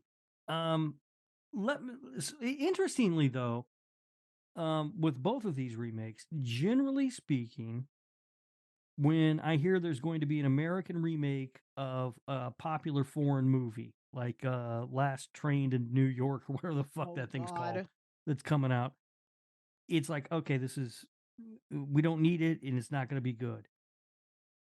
Let Me In, we didn't need it, but it's really good. Like it's not, they did a really good job with it. I haven't They seen the did. Funny Games remake, so I can't really speak to that. But I really do enjoy Let Me In. Like it's not a bad. I would rather watch the original, no doubt, but it's not a bad film. No, you know what? Let Me In. It's very good. They did a good job with it. I agree with you. I think that the cinematography was better in the original. I really liked the atmosphere of the original. I think it's the better movie, but they surprisingly did a really good job with Let Me In. I agree. And it's got your girl Chloe Grace Moretz in it. It does. Mm-hmm. And you know what? I'll be honest. I don't know why I'm fighting against myself here. I think Chloe Grace Moretz did a better job in that than she did in Carrie. Even she's an exceptional actress. But All right, Funny so Games we're 1-1 scares here, me. Mikey. You gotta break the tie. Yeah, it's gonna be Let Me In. Yeah. I didn't finish the whole thing. I kind of skimmed through the Funny Games remake when we talked about the original. Uh, they didn't do it as good. The acting, I don't think the acting was the characters in the original were better. And again, very similar movie. Like it was damn near identical. It just, the original did it better, and Let Me In, I think, is a better movie. If Let Me In was going up against the original original Funny Games would win for me. But Yeah. the remake it didn't capture what the I don't know, what drew you in from the original was the characters and certain things they did that you can't, the intangibles of it. And the remake just didn't have that little fucking prick cocksucker that was in the original. Man, he wasn't. I didn't hate him as I told that movie really fucked with my head, and this one didn't do that. So I have to go. Let Me. I got some good wrestling. I in that understand. movie. You're impossible. We're down to our last two matchups, though. Here we go. Last spin of the wheel for this year. These two. And we've got The Fog 2005. Oh boy. Mm-hmm. And let's see what it's going up against. I really thought I was gonna be done getting in trouble, but I have a feeling I'm not. Hmm. Huh. Ooh. Grudge 2004. I'm letting you guys know now. Do what you got to do. I don't care. I will never vote for anything Grudge. Go ahead. All right, so I don't have to fight real hard on this one. This is another one. I know I'm on the losing side. I really I hate that fucking movie. I don't think I've even made it all the way through the Fog remake. It's boring. It's dull. I hate it. The Grudge. It's not good. I'm not gonna make the case that The Grudge is good. I would lose that. But it's got Ted Raimi in it. He's got a little cameo. That's fun. It's got Sarah Michelle Gellar. There's stuff to look at. The movie doesn't make any fucking sense. They did a bad job remaking Ju-on. I think they didn't even set it in America, did they? No. It's bad. I don't like it, but it has my vote reluctantly. I voted out the original Fog. This one's worse than that and more boring than that, the Fog 2005. And yet and still, I honestly, there is nothing on this list I would vote for the Grudge over. See, I don't feel it's not I'd give it good. to Jeremy Melton. It's not good. I'm not gonna make the case it's good. I voted for worse movies tonight. So I don't like it either because I don't like the Fog. But like I said, I would give it to Jeremy Melton over the Grudge because the Fog was boring and it wasn't great, the remake, but I found the Grudge boring too, and it was so fucking stupid, and it's just such an eye roll time after time. I will say I that is kind of an advantage for me. The Grudge is bad, but I find it bad in a very not like entertaining, like the Wicker Man's fucking entertaining, but like I do find the Grudge bad in a kind of fascinating way where it's like they could have had something and I just am baffled by the decisions that they constantly made every step of the way. It keeps my brain working more than the Fog. The only thing I've ever seen done right or even remotely positive with the Grudge was Cat Ghost. And that's only because, it was stupid and it looked terrible, but at least he meowed and looked like they accepted that he looked ridiculous. And they were trying to make him scary in the 2004. And no, I hate that damn movie with a passion. So probably he didn't. My biggest complaint is with Cat Ghost because he didn't yell anywhere near as much as he did. He wasn't meowing like he was in Sadako versus Kyoko. I know, but he maybe should have. He should have been. Yeah, he should have. That could have brought it up to Wicker Man levels of. It might have. At least I would have laughed and been like, "Oh, that's ridiculous." No, it's just, "Oh, I'm supposed to be scared." I would kick the shit out of that little thing. I hate Probably. I hate both these movies. The Grudge, they overused that stupid sound so much in this movie that by the time halfway through the movie, it had happened so often I was laughing every time it happened instead of being. It was so stupid. It's a huge miss of a film. I can't stand it. The Fog remake, on the other hand, is so boring and so dumb. They took such a great ghost story and they just murdered it. There's no way I could ever vote for that Fog remake, so I have to vote for Cat Ghost. Are you Oh, wow. fucking kidding me? No, we're going Cat Ghost, buddy. It's the All Grudge. right. That remake of the Fog is an abomination. It's terrible. It's bad. Look, I don't care. I give fuck less, but God damn, I was just never saying anything positive about the Grudge, the movie, the character. No, nah, won't do it. The most overrated thing ever in horror is. I had to recalibrate a little bit though because I was thinking The Grudge 2020, which is That was worse. easily one of the worst movies I've ever seen. Fucking bad, man, really bad. I will say, I feel sometimes I go to watch John Origins, and then it's like, man, because I still remember the Grudge 2020, and it's like, no, Yeah, Awful. that movie not today. All right, so that leaves us with our final matchup: Dawn of the Dead 2004 versus Poltergeist 2015. Yeah, This is easy for me. and me. I don't love the Dawn of the Dead remake. But I think that Zack Snyder made some smart choices with it. I think, focusing on the mall is a smart choice. When you watch Romero's film, there's a lot of stuff that happens outside of the mall.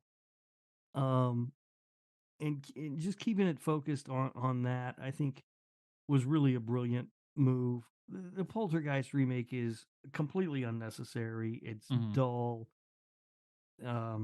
They made a movie.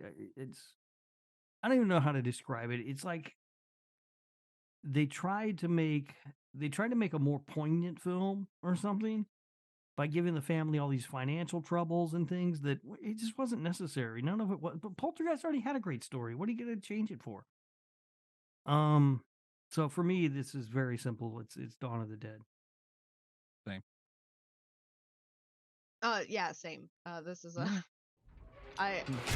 Poltergeist 2015. I don't remember it well. Yeah, it's because it didn't have any memorable moments. They spent too much time, like you said, Rob, kind of adding problems that didn't contribute anything to the story. Yeah, it feels like the only thing I really remember about that movie seems to be the dad sitting at the table trying to figure out how he was going to pay the bills or whatever. I got enough of that bullshit in my real life. I don't need to watch this fucking guy do it. I ain't lying. All right, so Dawn of the Dead moves on. Poltergeist out.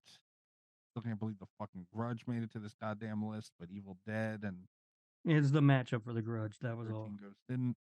Yeah, that's okay. Okay.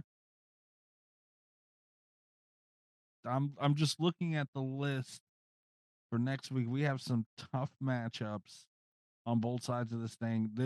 This is the surprise factor's gone, but it's not going to get easier. It does not get easier as we go.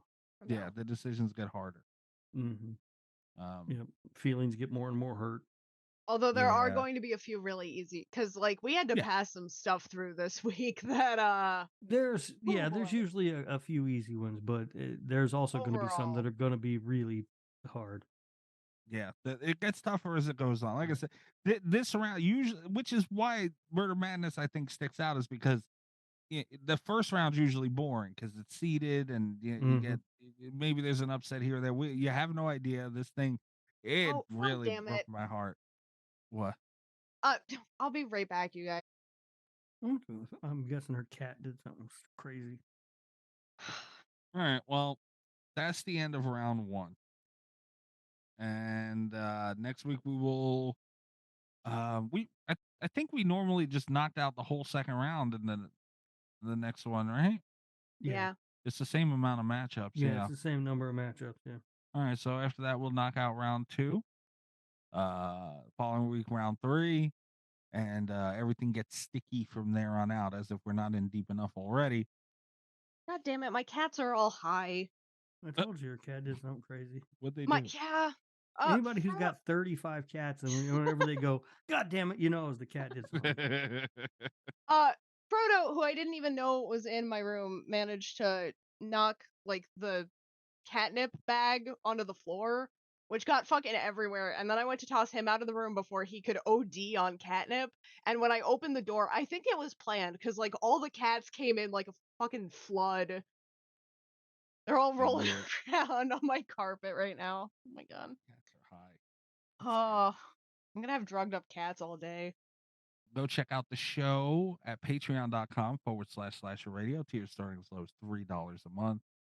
We're doing a lot of shit. We're having watch-alongs every couple of weeks. By the way, too, patrons get to suggest the movies, and we pick from the list. Yeah. For the watch-alongs, although arguably that should also be the Patreon pick rules. Arguably, it should. Yeah, that would be nice. But I'm not saying we're changing anything. I just want you guys to know we're watching you. Yeah, we should have thought that through a little better, but you know, here we are. Yeah. That was my thought process on it too. Was these motherfuckers ain't picking more than one movie a month that I gotta sit and watch. Or I'll get very familiar with subtitles, I feel. But yeah, go over there, check it out. It's free to check. It's free to look. So, like I said, tiers starting as low as $3 a month. Please support the show. You cheap bastards. A video version of Rob's face spinning to the music you've been hearing will be on there. That's always fun. That's worth the money alone, right there. It is highly entertaining. I enjoy it. I'm still looking at it. I think that's it. And go to Slasher Radio on Twitter at Slasher Radio. Give us a follow there. If anything last minute happens, that's where you hear about it in between episodes. So make sure you're keeping up there.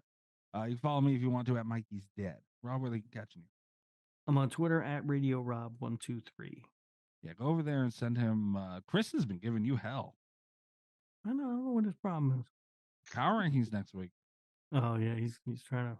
That's what happens. I know. Get some Rob's last gonna minute start ballots. punishing people with higher Patreon. I've done rankings. that in the past. I've done that in the past.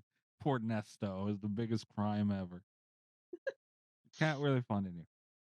You can find me on Twitter at cat_velour, VOLEUR. You can check out my website, catvelour.com. I have a story out in A Coop of Owls Press. It's called Normal Things. It's upsetting. People keep DMing me to tell me they're upset. And wait, the show comes out on Tuesdays or Wednesdays, right? Wednesday nights, Thursday morning it drops. Wednesday night, yeah. Wednesday night. When this episode drops out, I will be over halfway through the event, but I am doing a readathon for charity this week. So What? Twitter Doing that again. on Twitter. Okay. Yeah. What? So I will once again refer you to my Twitter, cat_velour. Look at that, Rob. Are you going to be participating in the readathon? I don't even know what the hell a readathon is. It's like a walkathon, except for you sponsor like per book instead of per mile. Is No. that what it is? I don't know how walkathons work, apparently. I'm not doing either. I'm not walking. I'm not reading. Well, you don't have to walk or read.